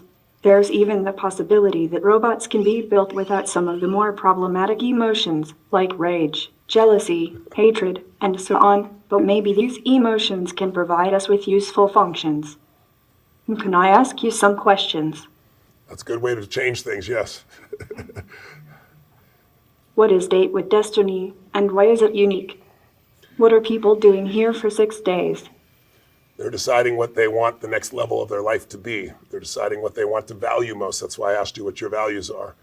They want a standard of how they're going to live their life going forward. What will create more fulfillment? What will create more impact? What will be good for them and for others? And they're deciding on the exact values, the beliefs, the rules that will guide their decision making so they have a greater quality of life and can contribute more to others. And they're having a good time. Do robots have a good time? Why? So, what you thought was just a film, a bit of entertainment, you know, Arnie, Terminator, that kind of stuff. You're thinking, oh, it's just a film. it's going to be just a reality, but there's more to it as well. I didn't even mean to introduce the AI part of the segment so early. I was going to build up to that. But let's backtrack a little bit on this crossbreeding with animal and human. According to the Daily Star, 2019, mutant DNA edited babies were created by a Frankenstein scientist secretly born in China. China is producing secret gene-edited Frankenstein babies not yet known to the rest of the world, a leading expert has claimed. The Most High is starting to lose his patience with humanity. You thought it was just a black and white issue, Jacob and Esau issue. There's some evil wickedness that these demonic entities are inspiring people that want to be inspired into these dark, for want of a better word, places.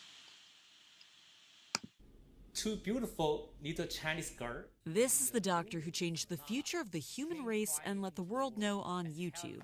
He Jiankuai stunned the scientific community with the claim he pushed the boundary no one else had. A line has been crossed that should not have been crossed. It's very disturbing. It's inappropriate. Oh, this is huge. He says he genetically edited human embryos, not just for research but for implantation, leading to the world's first births of genetically altered humans, baby girls born in China from embryos designed to be resistant to HIV. For this specific case, I feel proud, actually. The tool used by He, called CRISPR, is found in labs around the world. It gives us the precise way of cutting the gene or putting a new piece of gene in. It's often used by researchers trying to treat incurable diseases. The method itself is very easy. You can use it, everybody can use it now. Leaders in the field of gene editing have collectively agreed it's too early to implant edited embryos in humans because of the risks, the unknowns, and the ethical questions about altering humankind. We're at a hinge of human history. William Hurlbut is a leading American bioethicist who teaches at Stanford University. In the months before the news broke, Dr. He consulted with him. Every time we met together, we would talk about the seriousness of the issues and in a sort of stepwise way what you had to do to make sure that it was done right. But when I heard that there were live-born children from it, I thought, oh my gosh, he just jumped ahead. Hurlbut knew nothing of the plans to implant edited human embryos. Dr. He studied at Stanford as a postdoctoral fellow where he worked with leading researchers. Hurlbut describes him as smart but perhaps too trusting of his own wisdom. He's young, he's inexperienced, and he's from a small rural community in China. He's research has been shut down by Chinese authorities. It's also raised questions about whether there will be a rash of new regulations to stymie scientific development, or if scientists can regulate themselves. We all want to be first, right? I mean, this is where you really feel that you're making a huge difference and you're getting recognition. But I think in this particular case, the outcry from the community is so huge that I think it will slow things down. His work has already stoked fears about the future, what it could look like, how soon it could come, whether it includes designer babies, and if a tool found in labs around the world could one day make them. Alexandra Field, CNN, Hong Kong. So we've seen, again, disclaimer, this image is just a random image, but we've seen America, China, Japan. Interesting thing, got a video coming out on Magog and Gog. I'm going to just say on this study, I don't care if people want to troll and spam, China is not Moab. Moab is not China. Yeah, I know brothers say that, but it's just incorrect. And the study will kind of bring clarity to that. Elam is the Indian. But Magog and Gog Moab is not, I repeat, it's not China. Yeah, it's just not China. But, alright, Moab is not China, and neither is the Ammonites, or Ammon, the brother. Okay, well, I'll leave that. for another study, another study. But a video is coming out that's going to break down the whole thing. But the leading people that are pioneering all this wickedness, this crossbreeding, cross animal, cross this, cross that, geneticism, genetics, and all this kind of stuff. This is this. I know I'm not going to get into it. Like I said, the video's coming out. We'll see. We'll see. We'll see. The evidence is there. We don't. The thing is, a lot of people jump on the bandwagon, don't really test it. It comes from reputable people, and they are, you know, doing their thing. But if you saw some of my videos from 2 years ago, more light has increased since then. So this isn't to knock anybody's journey. This is the thing that when you put something out, some more perspectives might come to you in the future, you know. So some of my videos back in the day might be more lighter than they are today. And you're willing, in 3 years' time from now, if we're still alive by Yah's grace, and if this ain't shut down and terminated or whatever, more light would have came in 3 years' time, where these videos will look light in comparison to those in 3 years' time. But the whole Moab being China and Japan dead. But I'll leave it. Anyway, the world's first human-monkey hybrid was created in China, the scientists reveal. Interesting. Researchers pledge to continue, listen, researchers pledge to continue using primates in search for transplant organs. Interesting. The research was financed largely by the university, was costly. If we combine the human pig, human rat, and human monkey research, it is many hundreds of thousands of euros, she said. Dr. Rayar said scientists have traditionally set a red line at 14 days gestation, which is not long enough for the embryo to develop a human central nervous system. All chimera embryos are destroyed before that time. Obviously, we know Japan has extended the goalposts to bring them to full term. Mad. Jean Garles, can't pronounce the surname, who created the world's first human-pig hybrid in 2017 and led the latest experiments, said we are now trying not only to move forward and continue experimenting with human cells and rodent and pig cells, but also with non-human primates. Our country is a pioneer and a world leader in these investigations. Now, the funny thing is,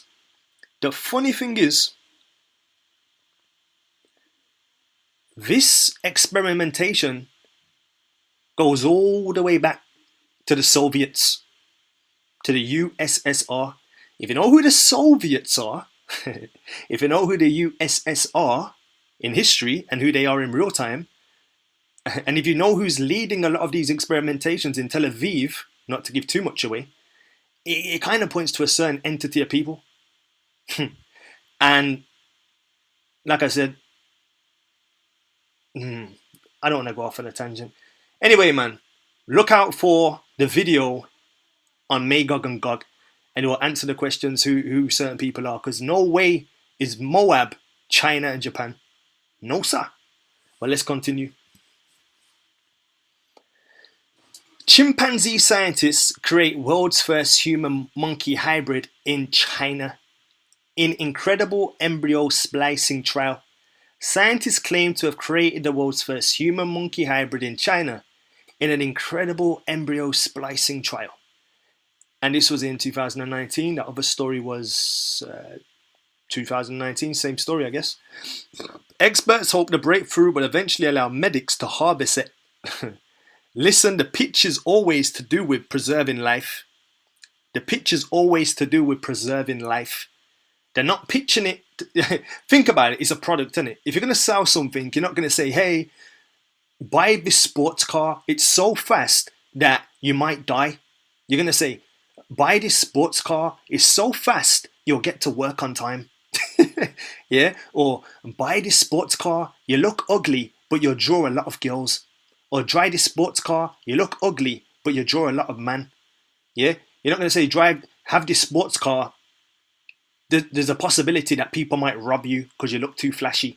Yeah, so you wanna have a positive PR campaign. So the positive PR campaign they're using is that it's for saving life, transplants, etc. Chimpanzee scientists create world's first human hybrid in China in incredible embryo splicing trial. Scientists claim to have created the world's first human-monkey hybrid in China in an incredible embryo splicing trial. Experts hope the breakthrough will eventually allow medics to harvest an endless supply of human organs for life-saving transplants. Now, if you look at the diagram, how scientists create a chimpanzee. One, stem cells are taken from a adult human. Secondly, they emerge with an early stage monkey embryo. Thirdly, the hybrid is transplanted in a female monkey. And fourthly, the ultimate aim is to create a monkey with harvestable human organs inside it. Now, how many of you would be willing to queue up for some monkey harvested nose and chin and all the above? Now, like I was saying to you before, this was actually, I wouldn't say it's the first place, but in our modern era, I would say these kind of practices were definitely taking place in the USSR, in the Soviet Union. If you know who those people are or who they are today, that's just very interesting. I'm going to share this quick video and I'll be back with you shortly. Dr. Ilya Ivanov. He dreams of recreating life to his own design. Ivanov is a trailblazer in a new area of science, using artificial insemination to fashion bizarre hybrid species. If you mate a female horse and a male donkey, you get a mule. If you do the converse and mate a male donkey with a female horse, you get a hinny. Those are very, very rare. It's very difficult to breed them, and they're always sterile when you get them. If Ivanov is going to crossbreed a human, he realizes the only possibility is to use our closest relative. Would it be possible to create a human-chimp hybrid, a humanzee, a chuman, or a chumanzee? Would it happen naturally? Probably not. Is it something that could happen in a laboratory setting with a mad scientist? Sure. But, you know, how is this person going to get their funding, and who's going to give them permission to conduct these kinds of experiments? Bernstein says there are natural barriers in place that would prevent a humanzee from being born. For one, and this seems obvious, members of the two groups would have to recognize each other as potential mates in the first place. That's not likely to happen. The second obstacle is mechanical. Let's just say that the parts don't fit together real well. The third barrier is genetic. Humans and chimpanzees have different numbers of chromosomes. And what this may result in is, if we did get to a successful stage of fertilization, the subsequent development of the embryo might be compromised. We do have examples from other species with different chromosome numbers that have successfully hybridized. However, we may have a higher likelihood that any offspring would be sterile or infertile. Ivanov was absolutely right in saying that the monkeys were our closest relatives. If there was ever a chance that we were going to be able to crossbreed with another animal, monkeys would be our best bet, because as we now know, we are over 99% similar to them in genetic terms. What might Ivanov and the Soviets want with a race of ape men? Sportsmen and women with special talents. There has even been speculation that Russian dictator Joseph Stalin may have dreamed of an army of ape warriors. The Russians presumed that if you were able to cross these two species, that would mean the intelligence, the planning, whatever it is we like about humans, with the strength and the durability of a chimpanzee. So what about dogs and wolves? How do they pull it off? Dogs are clearly derived from wolves. Humans did not evolve from chimpanzees. But that doesn't mean that people haven't tried to make a humanzee in the past. In the 1920s, Russian biologist Ilya Ivanov artificially inseminated female chimps with human sperm, but the pregnancies didn't take. In the 1970s, a chimp named Oliver was thought to be a human-chimp hybrid, but genetic testing proved otherwise. He was all chimp.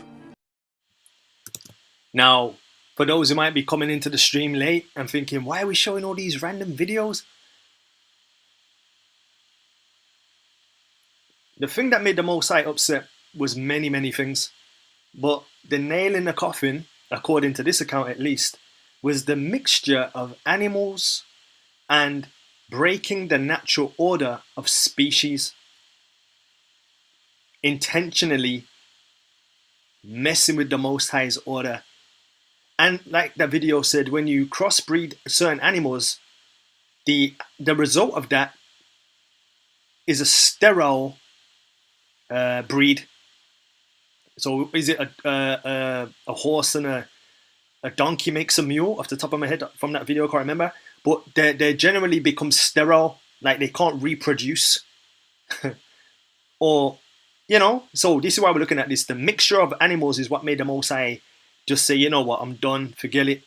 And the people did this intentionally, knowingly, and they were fed information from the angelic host on how to do certain things. And they introduced to humanity in the antediluvian world technology. And we're building up a case, and we're slowly but surely getting there. Now, 3D printer can print heart from human patient cells. So now we can actually use printers and print human hearts from these printers. This is how the technology is evolving, and this is what we're now able to do. Researchers have 3D printed a heart using the patient's cells, providing hope that the technique could be used to heal hearts or engineer new ones for transplants.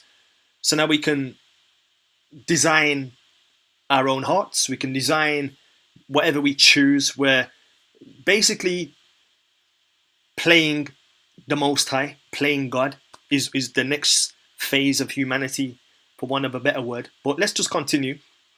This is the first time anyone anywhere has successfully engineered and printed an entire heart, replete with cells, blood vessels, ventricles, and chambers. Professor Tal Divar of Tel Aviv. Now we've looked at Russia, and this is Tel Aviv. And if you can't connect dots, then I'm just not even going to do any more than that. University School of Molecular Cell Biology, Biotechnology said in a statement, is senior author of research published, yada, yada, yada. So we've looked at Japan, we've looked at China, we looked at America, and we've looked at now Tel Aviv. Interesting. And again, for the record, China is not Moab.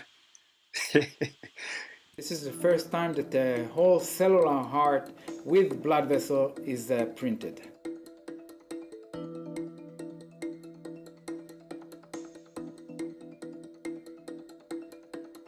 It is based on a small biopsy that is taken from a patient. The cells and the biomaterial from this tissue are separated. The cells are reprogrammed to become stem cells and then differentiated to become cardiac cells and cells that form blood vessels. And the biomaterial, the collagen and other sugars that in the tissue is processed to become a bioink. And together, when mixed, we have bioinks for the heart and bioinks for the blood vessels. And then we use a 3D printer to print whole hearts with the major blood vessels. I'm not sure it's gonna serve ourselves in the next few years, but for our children, I think it's gonna be maybe an amazing opportunity. The whole process may take months or two from the minute that we take the biopsy from the patient till we create the cells and print them. And the next stage is to mature these hearts in the lab for at least a month to help the cells or teach them how to interact with each other and how to provide electrical signal and to have a synchronous contraction or pumping ability of the heart. And in a year or two, we hope to take these hearts and transplant them in small animal models in rats or rabbits. It will take some time to go from a small size heart into an entire big heart. We still have a long way to go, but we are very optimistic.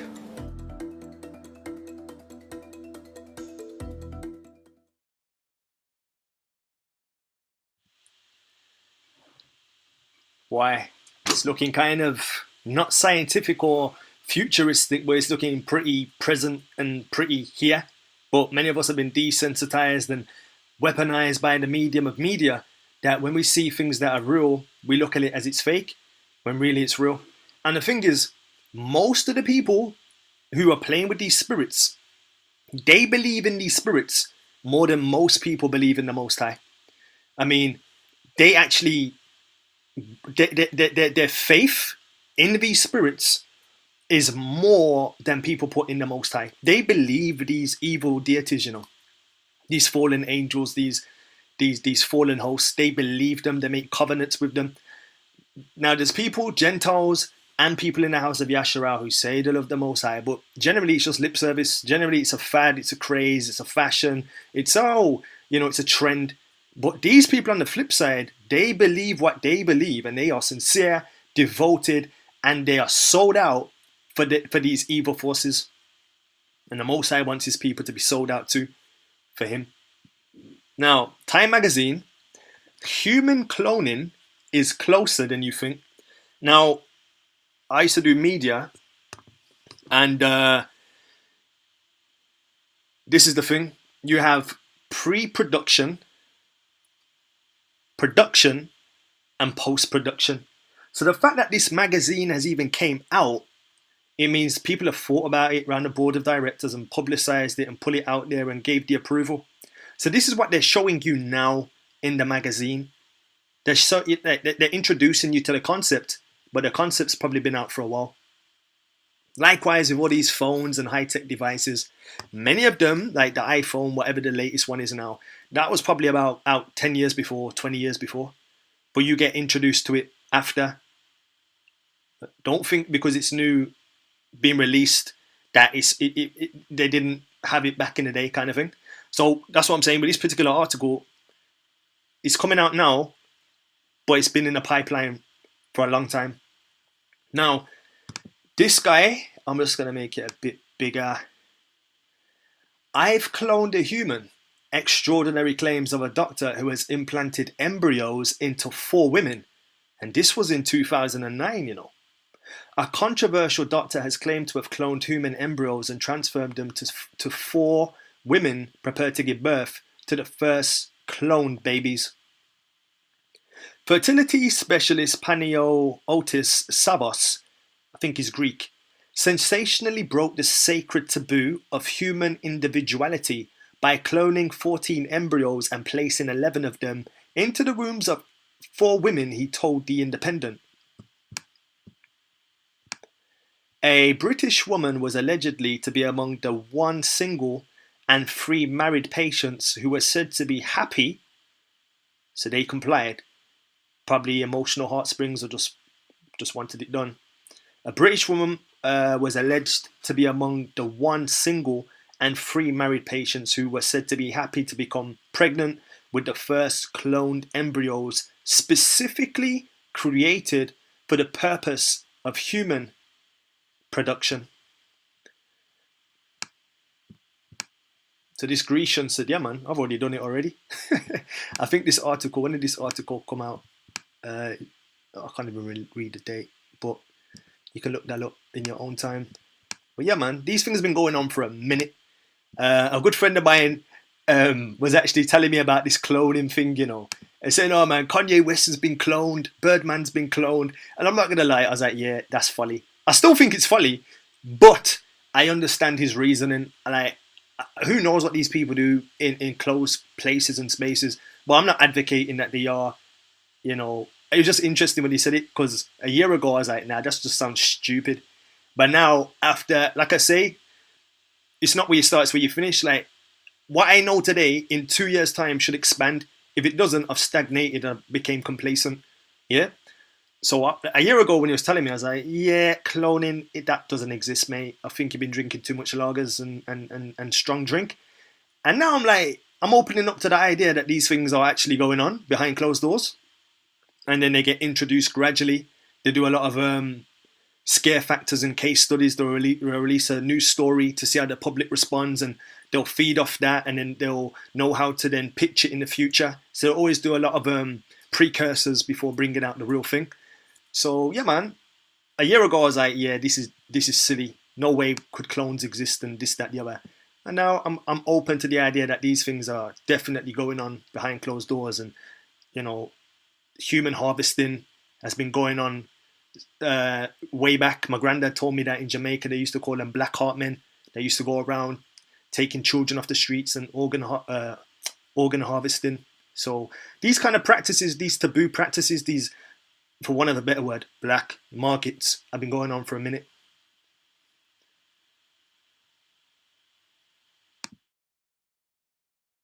The key idea of hybrid intelligence is that actually by having a collaboration between humans and machines, we can achieve a different level of intelligence. So the idea is to augment our possibilities by collaborating with machines. So it is not about replacing us with smart machines where the robots are taking over or something like that. No, it is a little bit like what already was happening forever when we had a calculator. It's also a kind of way to expand our intelligence, and the idea of this project is that also by doing more with AI, you can actually expand intelligence. It's also a very interdisciplinary project. It's fundamental. Actually, I like to think that one reason why so many students come to the AI department to complete their bachelor or even their master is because it is such an interdisciplinary study environment and learning environment. I, and not only I, many believe that actually it is necessary for a good development of artificial intelligence to be interdisciplinary. You are speaking to someone who is a real believer in AI as something that can be a positive influence in our lives, and that is what we are trying to optimize in this project. One way of summarizing it very briefly is that we in this project want to make it obvious that AI is beneficial for humans. So human-centric AI can only be achieved by a proper alignment with what humans need and what humans can do. So that is why we are strongly emphasizing this collaboration between man and machine, humans and machines.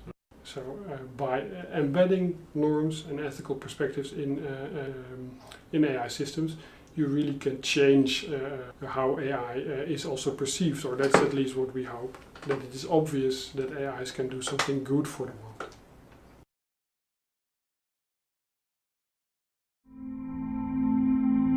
Imagine a machine with a full range of human emotion. Its analytical power will be greater than the collective intelligence of every person in the history of the world. Some scientists refer to this as the singularity. I call it transcendence. Could machines ever think as human beings do? Well, the problem is you're asking a stupid question. Of course, machines can't think as people do. The machine is different. The interesting question is, just because something thinks differently from you, does that mean it's not thinking?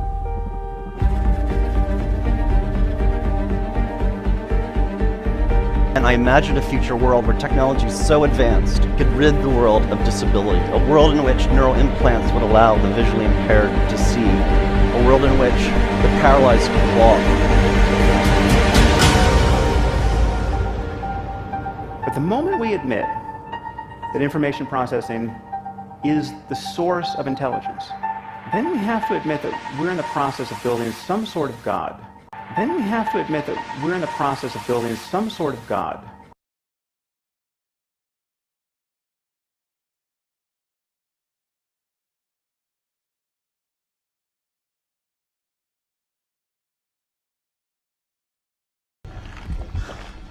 Your body may have gone, but you're still here.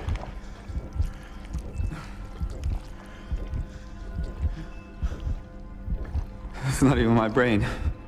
We had to repair the damaged areas, but we didn't interfere with your emotion or your intellect. You understand me, Alex? You're in control. I'm in control. Yes. Okay. If I'm in control, then I want to die.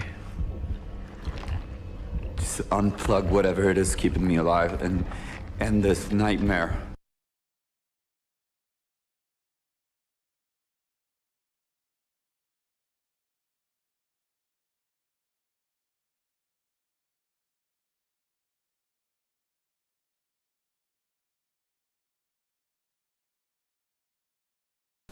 I have detailed files on human anatomy. I bet. Makes you a more efficient killer, right? Correct.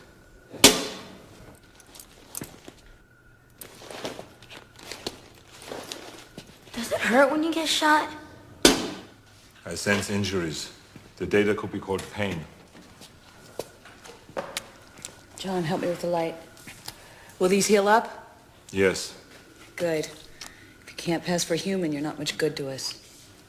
How long do you live? I mean, last, whatever.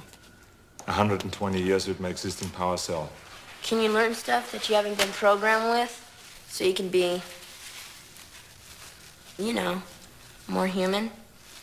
And not such a dork all the time? My CPU is a neural net processor, a learning computer. But Skynet presets the switch to read only when we are sent out alone. Doesn't want you to do too much thinking, huh? Now say I did that, which is a doctor would almost be impossible for me, but say I did. What do I say to your wife? What does she say to your son? That it didn't work. That you tried. Something went wrong. You did everything you could, but I died. So after all they've been through, all the pain, all their hope restored, we just ripped that away. No. Can we reset the switch?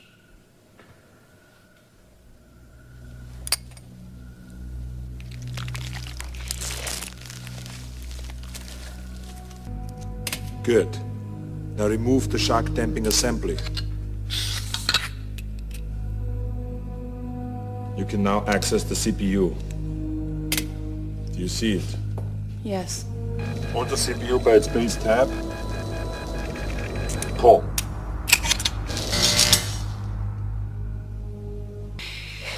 I don't trust it. But he's my friend, all right?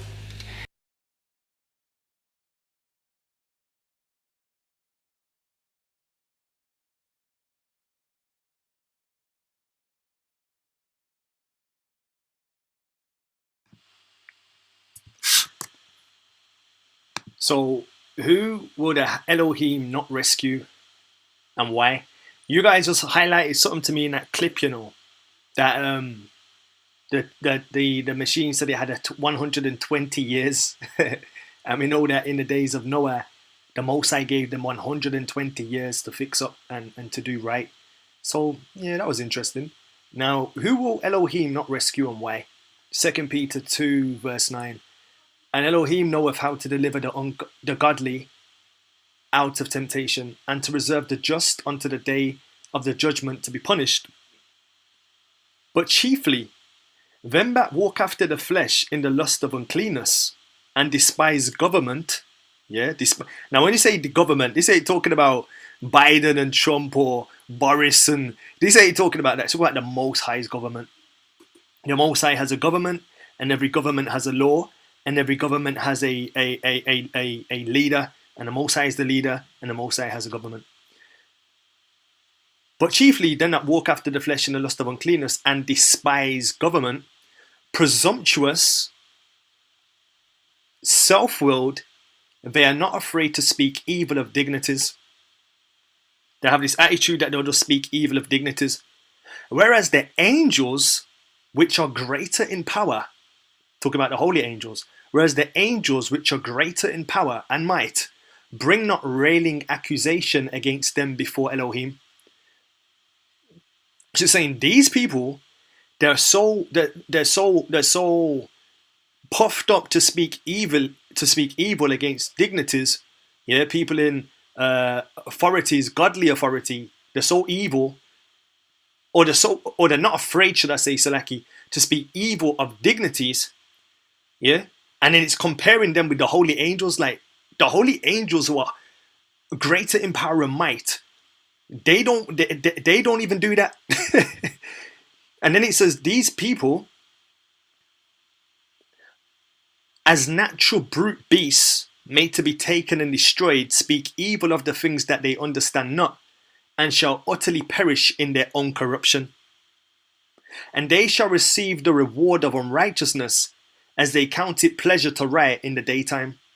Spots and blemishes, sporting, remember we looked at that word sporting earlier, sporting themselves with their own deceivings, while they feast with you. Remember we looked at the feast earlier too. We looked at feast and we looked at sporting.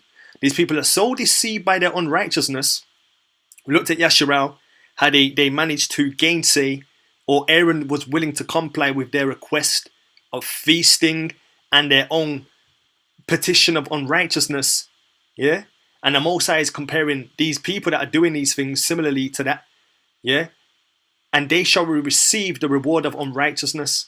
So all these things that they're doing, thinking they're advancing the human race, evolving the human race, helping the human race, it's going to backfire. And I've also got oh man, let me throw this news article that talks about the following clip that you're going to see. These people, like I said, we're going to bring it all the way back on this clip. In regards to CERN, this is how CERN's been described, with the LHC now smashing protons together at an energy of 13 TeV. What exotic beasts, calling them beasts, these people that are working in these CERN laboratories, what exotic beast do physicists hope to find in this unfamiliar corner of the natural world? Now that's gone over a lot of people's head because I haven't played the CERN clip, but I'm going to play the CERN clip and then you'll have that in the back of your forehead, y'all willing. So, oh snap, I got another clip to play before getting into CERN, and then we'll be exploring the CERN element. This is the next clip is talking about how they're going to pitch this new augmented reality, this new chip, this new way of buying and selling and advancing humanity, yeah, and the insidious agenda. And that's what this next clip is going to talk about in more detail. And remember, it was the fallen angels in the past that gave them the technology to do these advancements. A team at Ohio State University developed a technology capable of regrowing damaged organs and healing serious wounds with the single touch of a penny-sized pad. The device uses nanochips to reprogram skin cells, which then generate any type of cell necessary for medical treatment. This gives us a hint of a future where super nanobots swimming in our blood vessels would patch up otherwise fatal injuries at neck-breaking speeds and make us impervious to virtually all diseases. Take that, Mr. Salamander. Our physical strength is yet another interesting area that our technology could drastically improve. And the funny thing is, the tech needed to achieve superhuman strength has already been invented. Early in 2006, scientists at the University of Texas developed artificial muscles 100 times stronger than our own, powered by alcohol and hydrogen. A weightlifter whose natural muscles were replaced with these synthetic polymer muscles would be able to lift over 30 tons. That's Superman territory right there.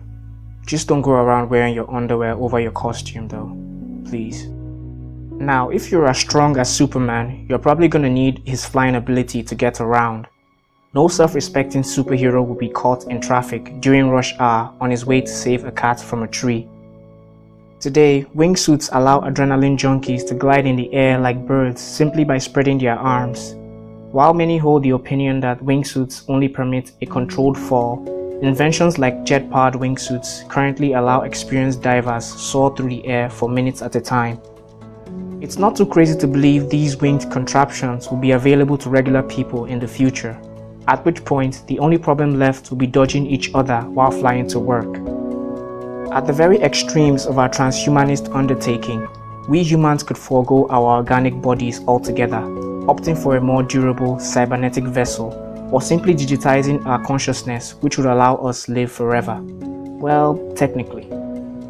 Now, some may argue at this point that anyone who's gone this far can no longer be termed as a human. but do we really know what it truly means to be human? Our interpretation of what constitutes humanity is vague at best, and opinions vary wildly amongst experts.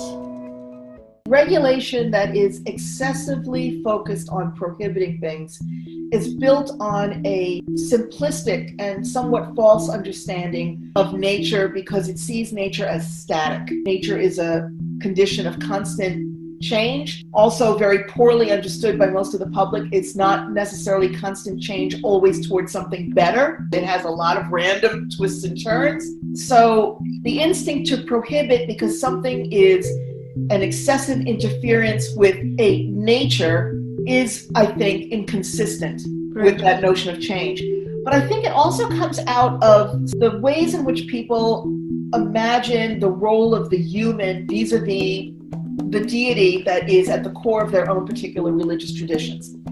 Some religious traditions are built on the idea of a God that is an active intervener in daily life. God decides something happens. And that's a very active version of God. And there's this notion that somehow there's a level of control that we're not supposed to exercise because it's really playing God, is the phrase you'll hear. For other religions, interestingly though, the notion of a deity is far more remote.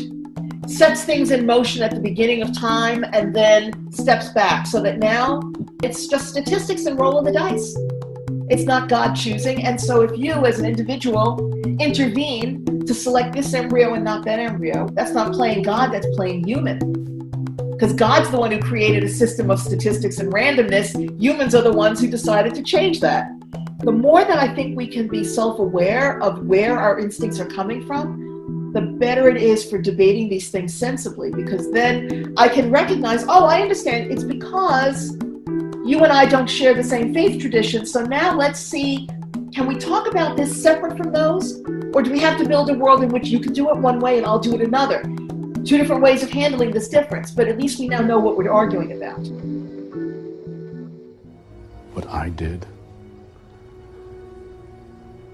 I lost your mother in that accident. I wasn't about to, I couldn't bear to lose my son. But you did. I got a language in my head that I don't speak. It's not just digital, it's alien. One of the great things about transhumanism is it's kind of what we call transhumanitarianism. There's this idea that we're really trying to help people. You know, we're really trying to solve suffering, solve medical issues. And exoskeleton technology is one of the most important. About a third of everybody on planet Earth has some type of mobility issue. So exoskeleton technology is really leading the way in terms of getting people to be able to be mobile again and do things like that. And what's really interesting is also that you think you can't climb Mount Everest, but there's a chance sometime in the future you may be able to climb Mount Everest just because you have exoskeleton technology. There's also the idea that you might be able to run a marathon. As I wrote recently for the New York Times, you get the exoskeleton technology working well enough, you'll be able to run on water. I mean, this stuff is really incredible. So can you imagine running a marathon on water? Well, this is what people want to do with exoskeleton technology. Now, I would say the biggest thing about transhumanism and where a lot of people go for getting into pocketbooks of investors is really when you start talking about disabilities. A huge amount of people around the world have disabilities. So we already have things like this, the Argus 2, which allows a blind person to basically see, navigate streets, go into rooms and things like that. So I think, overcoming disability is really a huge part of also what we're doing. And that goes as far as cochlear implants with deafness. We don't really have deafness anymore on planet Earth. People that are born that can't hear end up having a cochlear implant put in, if they're allowed. There are some cultural differences too. But deafness as a disability has been mostly wiped out due to radical technologies. Again, transhumanist technologies. And of course, one of these things is putting implants in your body, implants in your brain, implants in your arms, as I have in my hand. One of these things is putting implants in your body, implants in your brain, implants in your arms, as I have in my hand, and doing all sorts of things. We call this biohacking, where you actually put all sorts of stuff in yourself to monitor what's going on and also to help you do things that you wouldn't be able to do, like hear or see. Every day I wake up different, modified. How do you...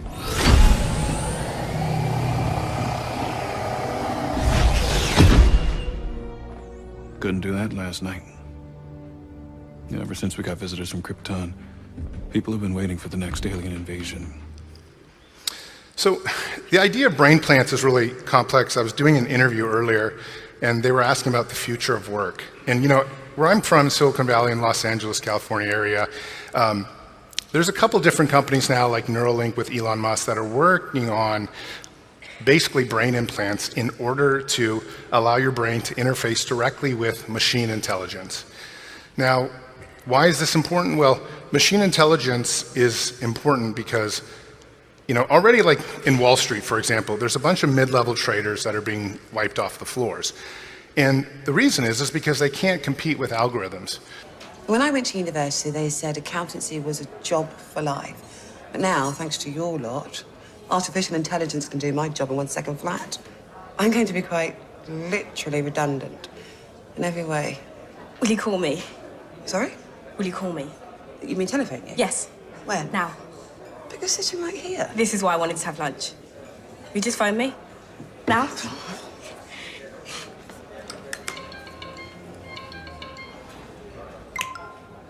Hello, Bethany speaking. Hello. So what a lot of kind of entrepreneurs want to do is, in order to have humans keep up with machines, they want to merge our brains with machines so that we can start thinking in real time in the internet. So the thing you have in your pocket, cell phone, smartphone, basically can be put in through your head through an implant or a headset. Already in Florida, they're doing things like racing drones around a track and stuff like that, just using brainwave technology. And already you can have conversations in your mind with people through brainwave headsets and brainwave implants and things like that. And we're going to get to a point, Elon Musk says there'll be a commercial device in 5 years.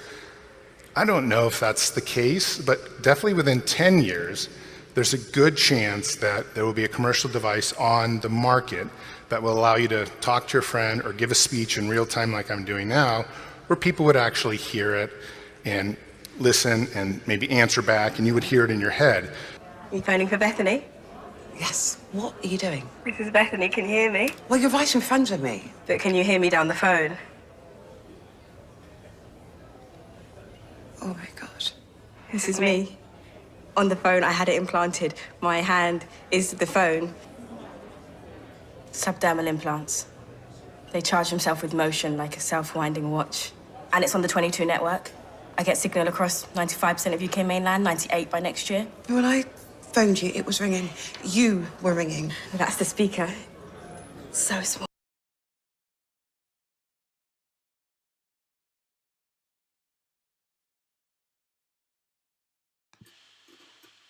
Now, there was another video that I was going to play, and it was talking about there's this scientist, eugenicist guy, and he was talking about implanting something into the human body which will disrupt the God gene. And he was saying that had brain scans of people who are quote-unquote religious or believe in a higher deity, and they show a particular chemical increase than those who don't. And this transplant was geared at tackling or reducing this chemical which is associated with those who have faith in a higher power, or in the Most High. But I'm saying it broadly, in a higher power. So just people who are not, atheist or want to, But it was targeted to take out this particular trait. I was going to include the video, but it's very controversial, and the powers that be don't like certain videos coming out. That's why I have this article, just to remind me of that story. I might put it on the website so you can download it off there, because we can circumvent this particular platform and just go to the website. I might put it on there. Anyway, if I remember, I'll do that. Someone remind me, and I'll try to do that. An American molecular geneticist has concluded, after comparing more than 2,000 DNA samples, that a person's capacity to believe in God is linked to brain chemicals. By beholding, you become changed. Your frontal lobe and pineal gland, and there's certain things that your body does and excretes when you have a connection to a deity or connection to the Most High, for want of a better word. And these people know, and they want to target it, reduce it, cripple it, disassociate it, and the 9 yards, and have developed things that will bring a chemical imbalance to those people who believe in a deity. So, for layman's terms, want everyone to be communistic, atheistic, and to sing from the same hymn sheet, and they're developing ways to do this. His findings have been criticized by leading clerics who challenge the existence of a God gene and say the research undermines a fundamental tenet of faith that spiritual enlightenment is achieved through divine transformation rather than the brain's electrical impulses. I would say that it's all synonymous, to be fair. You know, with the lead, I could give examples, but it is synonymous. Dean Harmer, the director of Gene Structure Regulation Unit at the National Cancer Institute. All right. So anyway, that was that story. So brain scans of people who believe and people who don't believe. There's a chemical that it resonates, and they want to target this chemical and hopefully reduce it so that people are more receptive to their agenda that they want to push outside of the Most High. Now, coming to CERN. Now we're touching on CERN. This video is about 10 minutes or probably 12, and I'll get back with you shortly. And the reason we're looking at these things is the crossbreeding. But on this particular example, I want to bring this one back. Yeah? What happened to the children of the giants? They were killed. Verse 7, their sons went forth, and a command and against their sons, the giants, went forth a command from before his face, the Most High, that they should be smitten with the sword and be removed from under the heaven. So that's the giants, that's the breeds of the human and of the angelic host.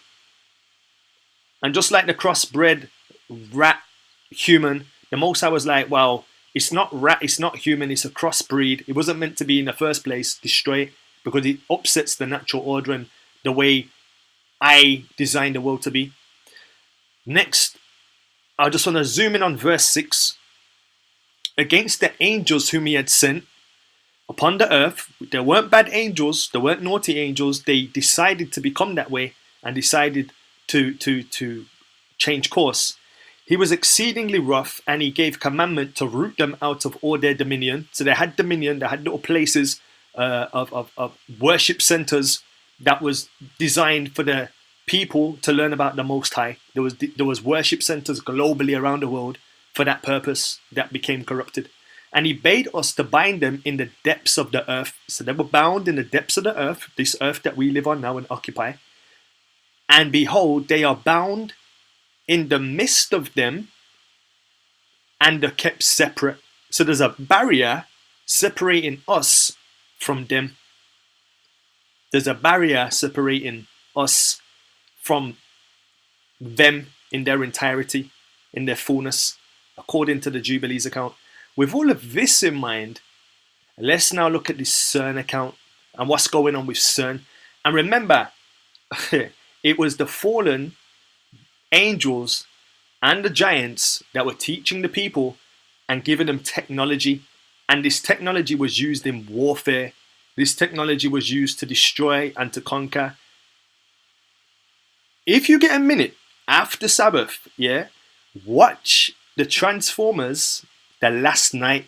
Just watch the first 5 minutes of that film, and then you tell me if the powers that be don't know what's going on. Just the first 5 minutes, and you'll be surprised.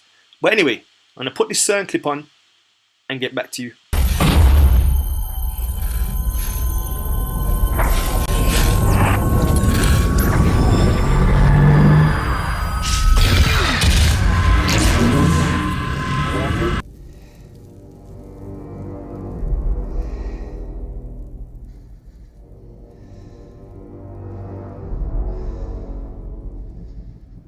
A figure that wonderfully brings together all of these elements is the image of Shiva Nataraja, one of the great symbols of the Hindu traditions.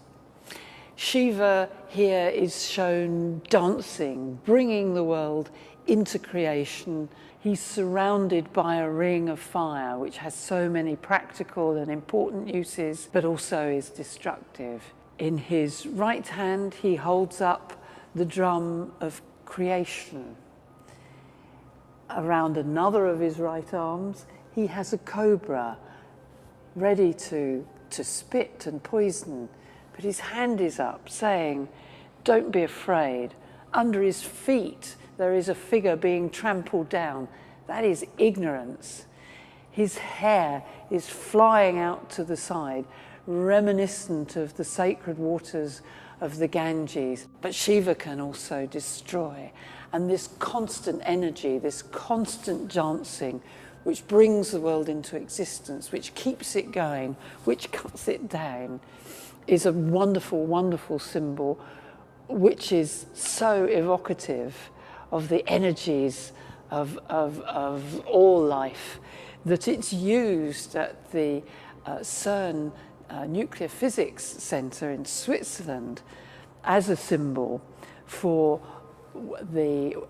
how science is trying to understand the subatomic particles that are the very basis of matter. And so outside CERN, there is a wonderful sculpture of Shiva Nataraja, the shadow of which at night is cast over the entire building, because this is the energy of the particles, the dance of the particles that make matter and life possible. While you're sitting in this auditorium, it's in CERN, Switzerland.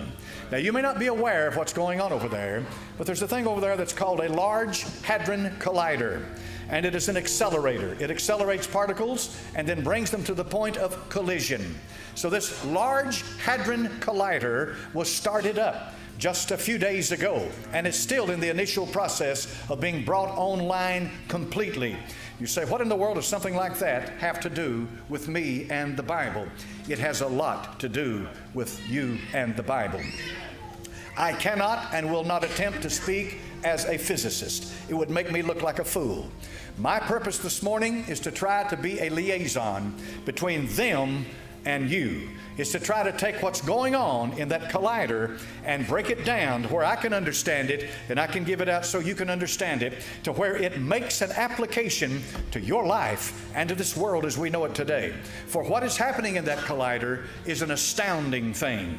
So I want to read something to you this morning from what's called a theoretical physicist. This man, his name is Stephen Hawking.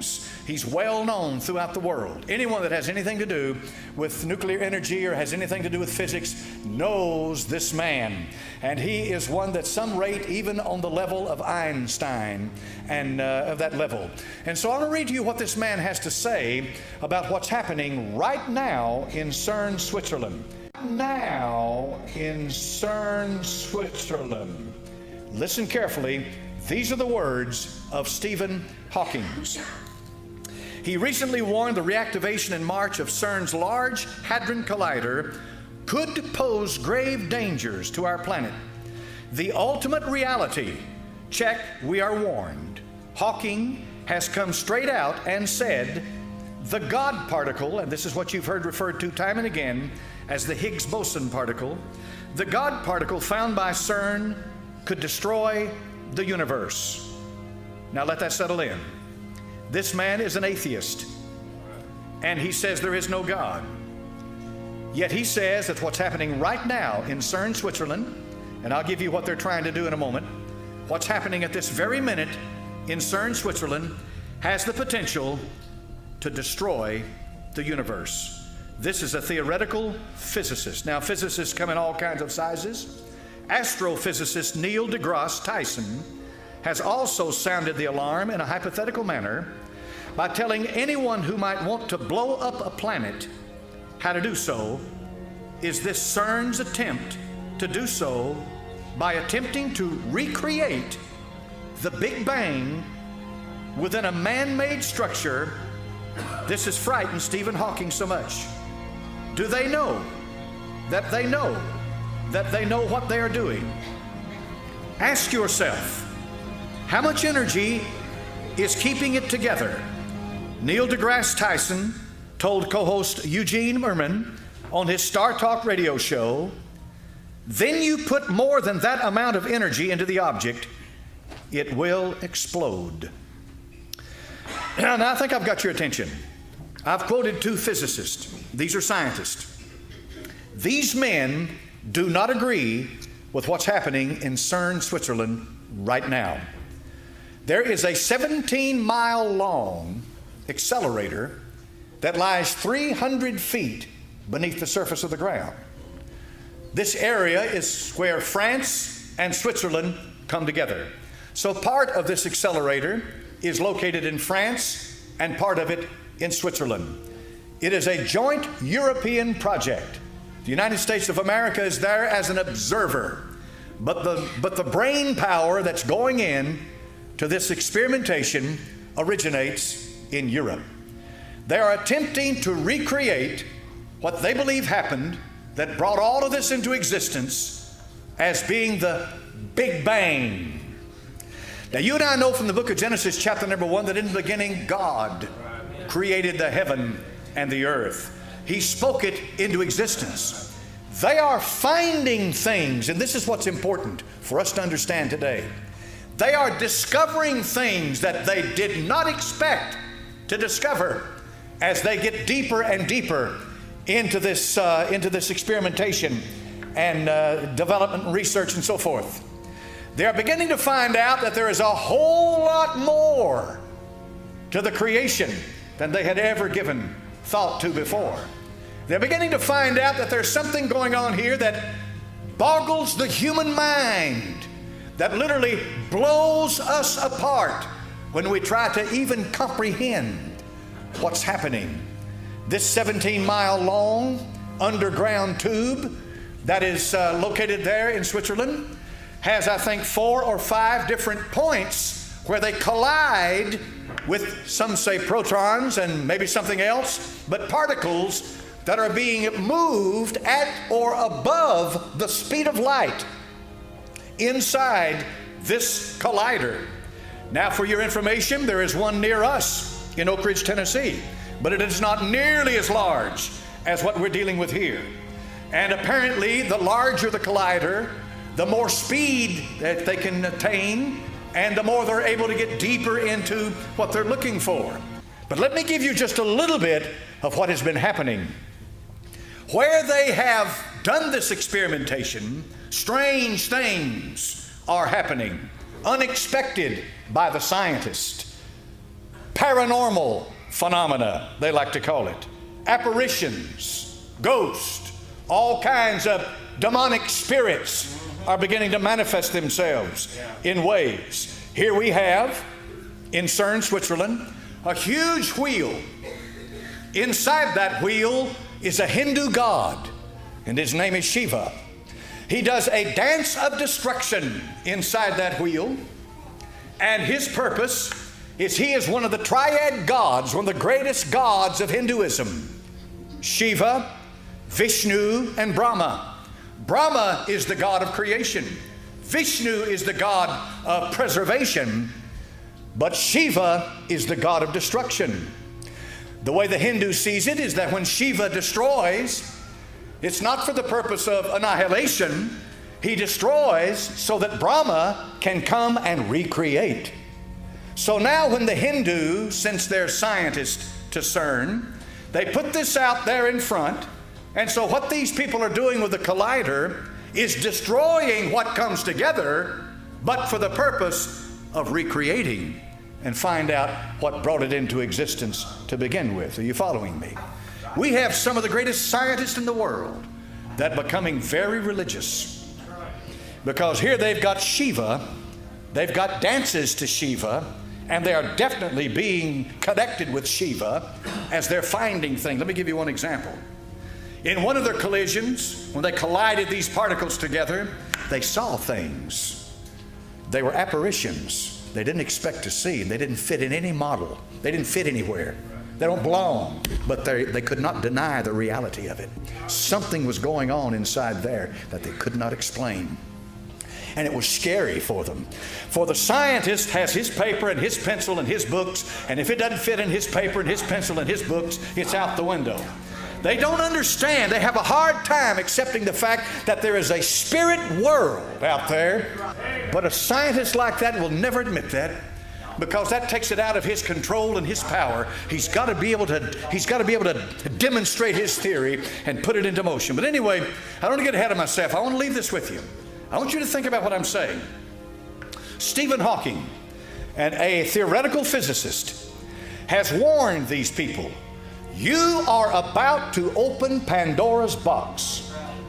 And once you open Pandora's box, you cannot put back in what came out of that box.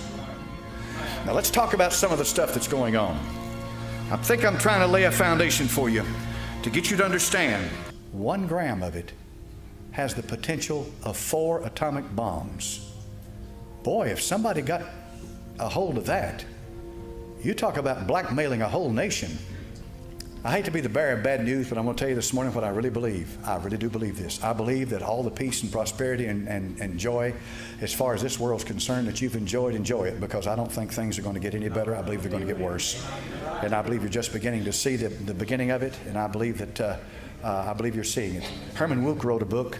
He was a Jew. He wrote a book entitled The Winds of War. And what that means is that before a war actually breaks out with physical shooting, it's already broken out in philosophy. It's already broken out in a lot of different ways. Countries are building up their armament and so forth. Well, that's happening right now. It's happening right now. And that war is soon to come. There's going to come an Armageddon. There's coming an apocalypse. I hope you're ready. I see a great deception beginning to develop. Yeah.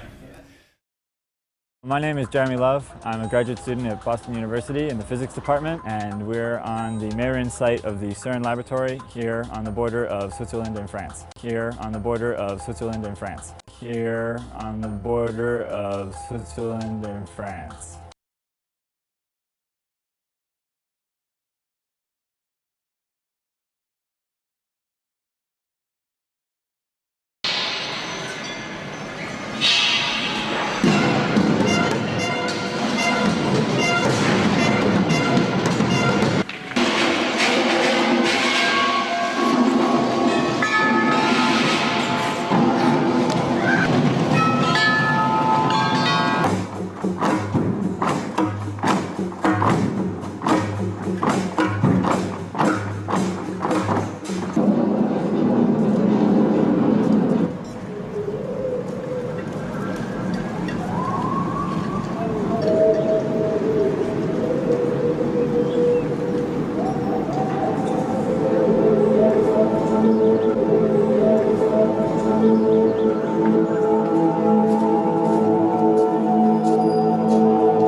CERN is the European Center for Nuclear Research. Here there's a large particle accelerator called the Large Hadron Collider, or LHC. We're looking for theoretical particles that have been predicted by theorists but have not yet been observed by experiment. We hope to see them here at CERN. I work primarily in the Atlas Experimental Cavern, which is a large underground building that houses one of the world's largest and most complicated machines. Particle physics is a lot like looking at what's inside a lock with boxing gloves. So you have this very small, delicate thing, and you just keep hitting it to see what comes flying out. And so you're looking at what... So what you see here is the beam pipe where the beam is coming. The electrons are deflected by 2 magnets, which are about 15 meters upstream. The purpose of that is really we need to be sure that what we get here are electrons of 100 GeV. So in this magnet, when the...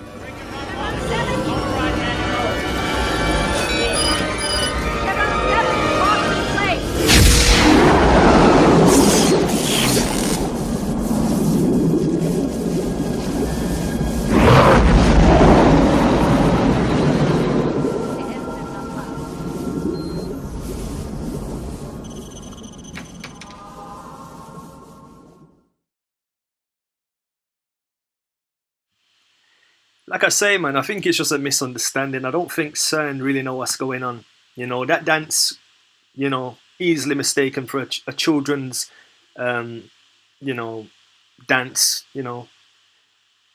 So, yeah, I don't think they really know what's going on. I think they're just innocent. They don't know what's really going down. Obviously, that's not the case. The woman at the beginning who people were saying she's chatting rubbish, she's actually chatting sensational, but she's chatting bad sense.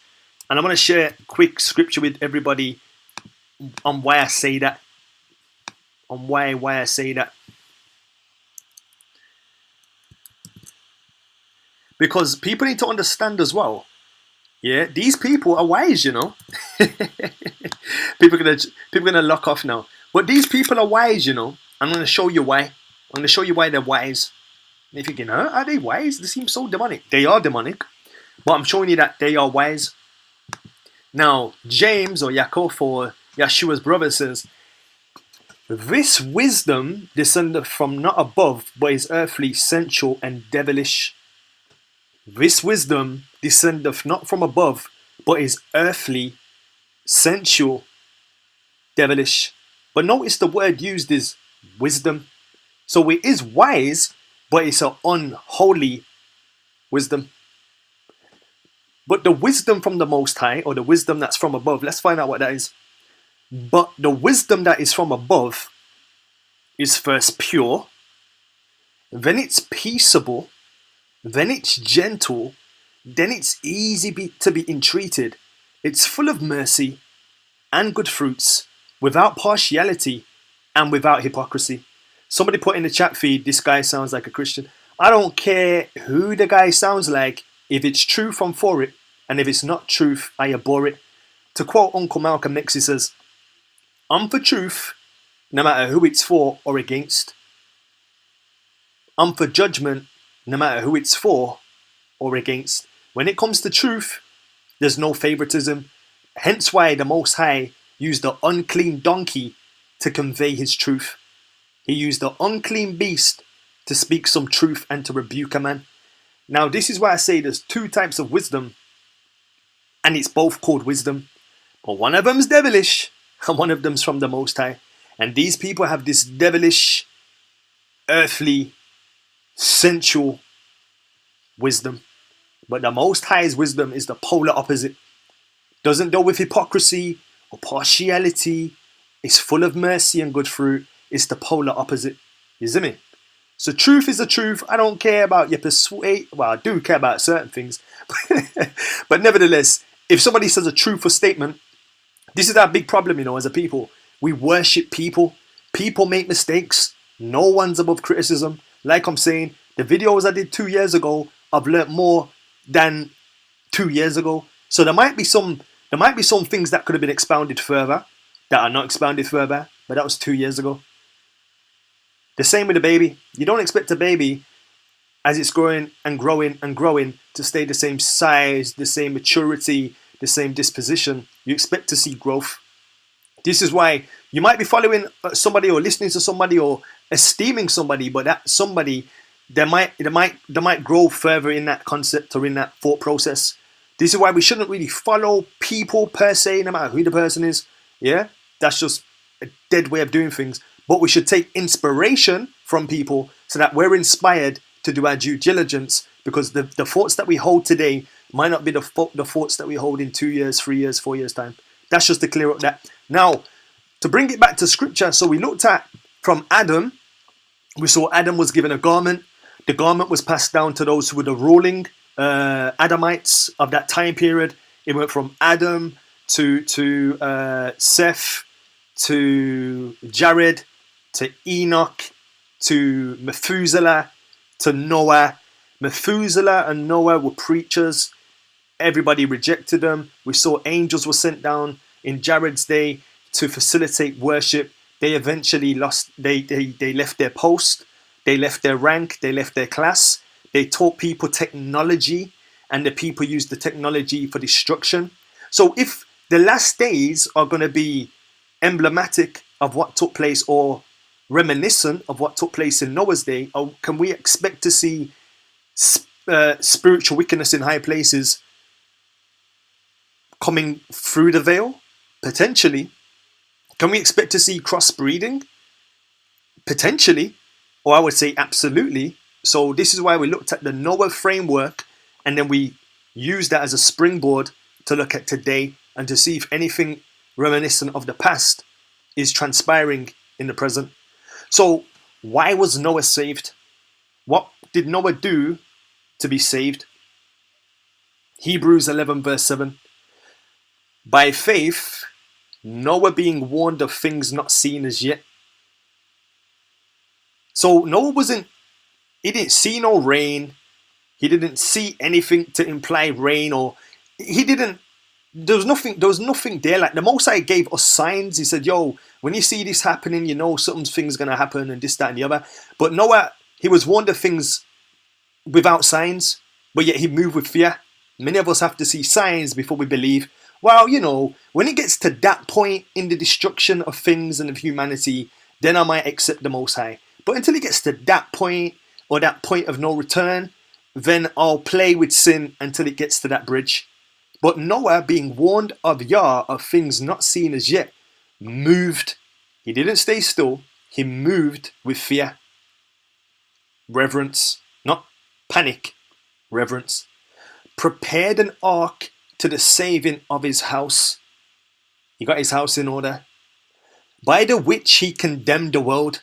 So he condemned the world and said what the world was doing is evil, and the practices are evil, and the practices are wicked. And became heir of righteousness, which is by faith. So Noah was a man of Yah who was saved by faith, but his faith was seen and evident in his works. Faith without works is dead. And spared not the old world, but saved Noah, the eighth person, a preacher of righteousness, bringing in the flood upon the world of the ungodly. So why was Noah saved? He was saved by grace. We know that he found grace in the eyes of the Most High. He was saved by faith, and he was saved by works. The works validated his faith. If he said, yeah, I believe, Most High, I believe, but didn't make the ark, then his faith is just wordplay. But his faith was demonstrated by his action. But ultimately he found grace in the sight of the Most High. So you've seen how grace, faith, and works all link in. Now, why was Lot saved? Now, Lot was a different time period. Lot was what took place after that fiasco. And interestingly, Noah's day, they were brought down with water, and in Lot's day, they were burnt up with fire. And interestingly, in the judgment to come, the Most High is going to be bringing down some serious fire. But those who are in the Most High, like the 3 Hebrew boys in the furnace, they will be burning but not burn up. You know, when the 3 Hebrew boys got put in a fire, they were burning, quote unquote, but they didn't burn up. But the people that brought them to the fire, they burnt up. The Most High is a fire. He's an unquenching fire. Like the fire in the bush. The bush was on fire, but the bush didn't burn up. So those who are in the Most High, the fire is not going to burn them, you know. So we have no reason to panic and be scared and this, that, and the other. But we still have a preparatory work to do, which is getting our house in order, which is living by faith, which is knowing we have grace, and which is doing the work of leading other peoples to repentance and back to the ways of the Most High. Similar to Noah and Methuselah and all the patriarchs and the prophets of old, we are following those same old paths, those same old ways. And this great controversy, the full great controversy, predates Yasharel, predates Abraham. It's been going on for a long time, and I hope people can see what's going on. Now, why was Lot saved? Why was Lot saved? 2 Peter 2 verse 6. And turning the cities of Sodom and Gomorrah, notice there were cities. A lot of people, the cities get judged in a ridiculous level because the cities where a lot of the evil happens the most, per se, because there's a high concentration of people. And turning the cities of Sodom and Gomorrah into ashes, condemned them with an overthrow, making them an example for those that should live ungodly. Salaki. Unto those that after should live ungodly.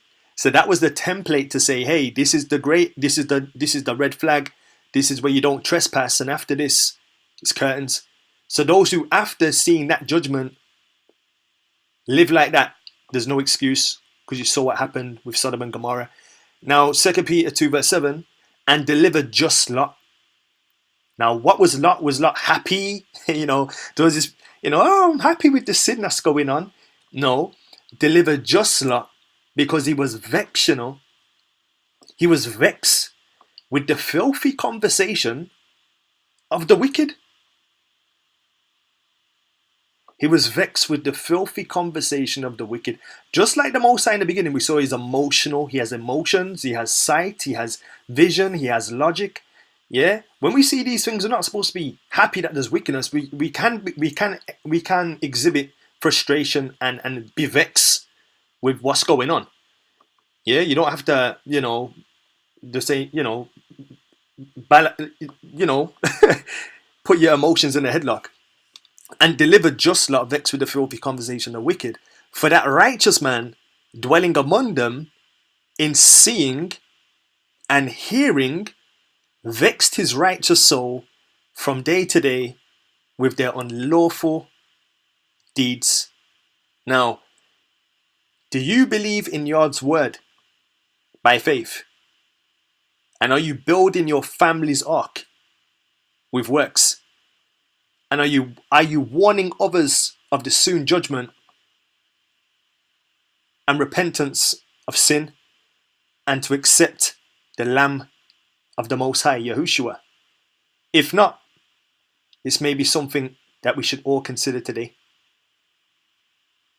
I hope you found all of this interesting. And outside of it being interesting, I hope you make your calling and your election sure. Because the Most High wants people who are principled. The same way these people are principled in their demonology, the Most High wants people who are principled in His word and in righteous works. The works don't save. We are saved by grace through faith. But faith, ultimately without works, is dead. I hope you found all of this interesting. And as always, provoking thought.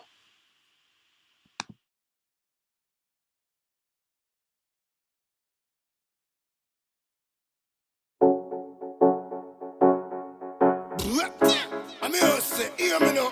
This is a Soul Fire production.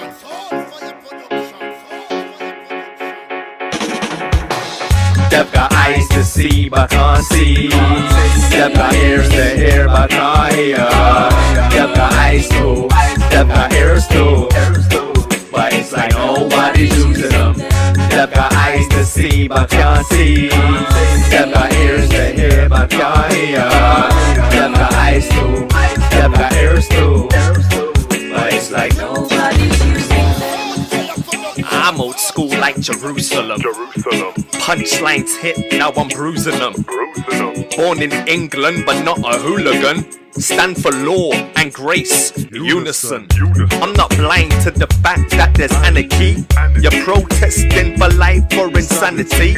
You're galvanizing the youth for the enemy, leading them astray for a felony. If Black Lives Matter, what about Libya? Black Lives Matter, George Soros is kidding ya.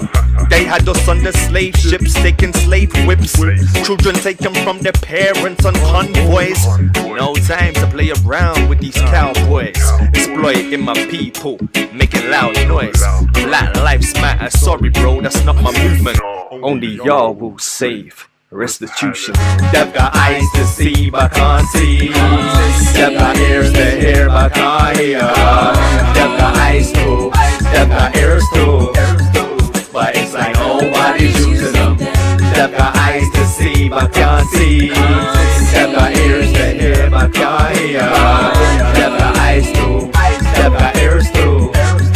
But it's like nobody's using them. You're getting played like a PlayStation. Every black movement's controlled by a nation, and this nation keep tabs on your conversation and dominate and infiltrate until you go pop, or disappear. Evaporation, civil rights, BLM, Urban League, MTV, BET. Don't be deceived. Marcus Garvey was deported by this league, but our people don't know. We're so naive. Every day they kill a Negro, rest in peace. But that hasn't stopped us loving the world and loving the beast, or chasing legends like Jason, Golden Fleece. We need to turn to YAWEH and get his peace, but we won't get it rising on the street. We're just opening up the doors to add his beat. They've got eyes to see but can't see. They've got ears to hear but can't hear. They've got eyes too, they've got ears too, but it's like nobody's using them. They've got eyes to see but can't see. They've got ears to hear but can't hear. They've got eyes too, they've got ears too, but it's like nobody's using them. Can't see, can't hear. Nobody's using them. They've got eyes to see but can't see. They've got ears to hear but can't hear. They've got eyes too, they've got ears too,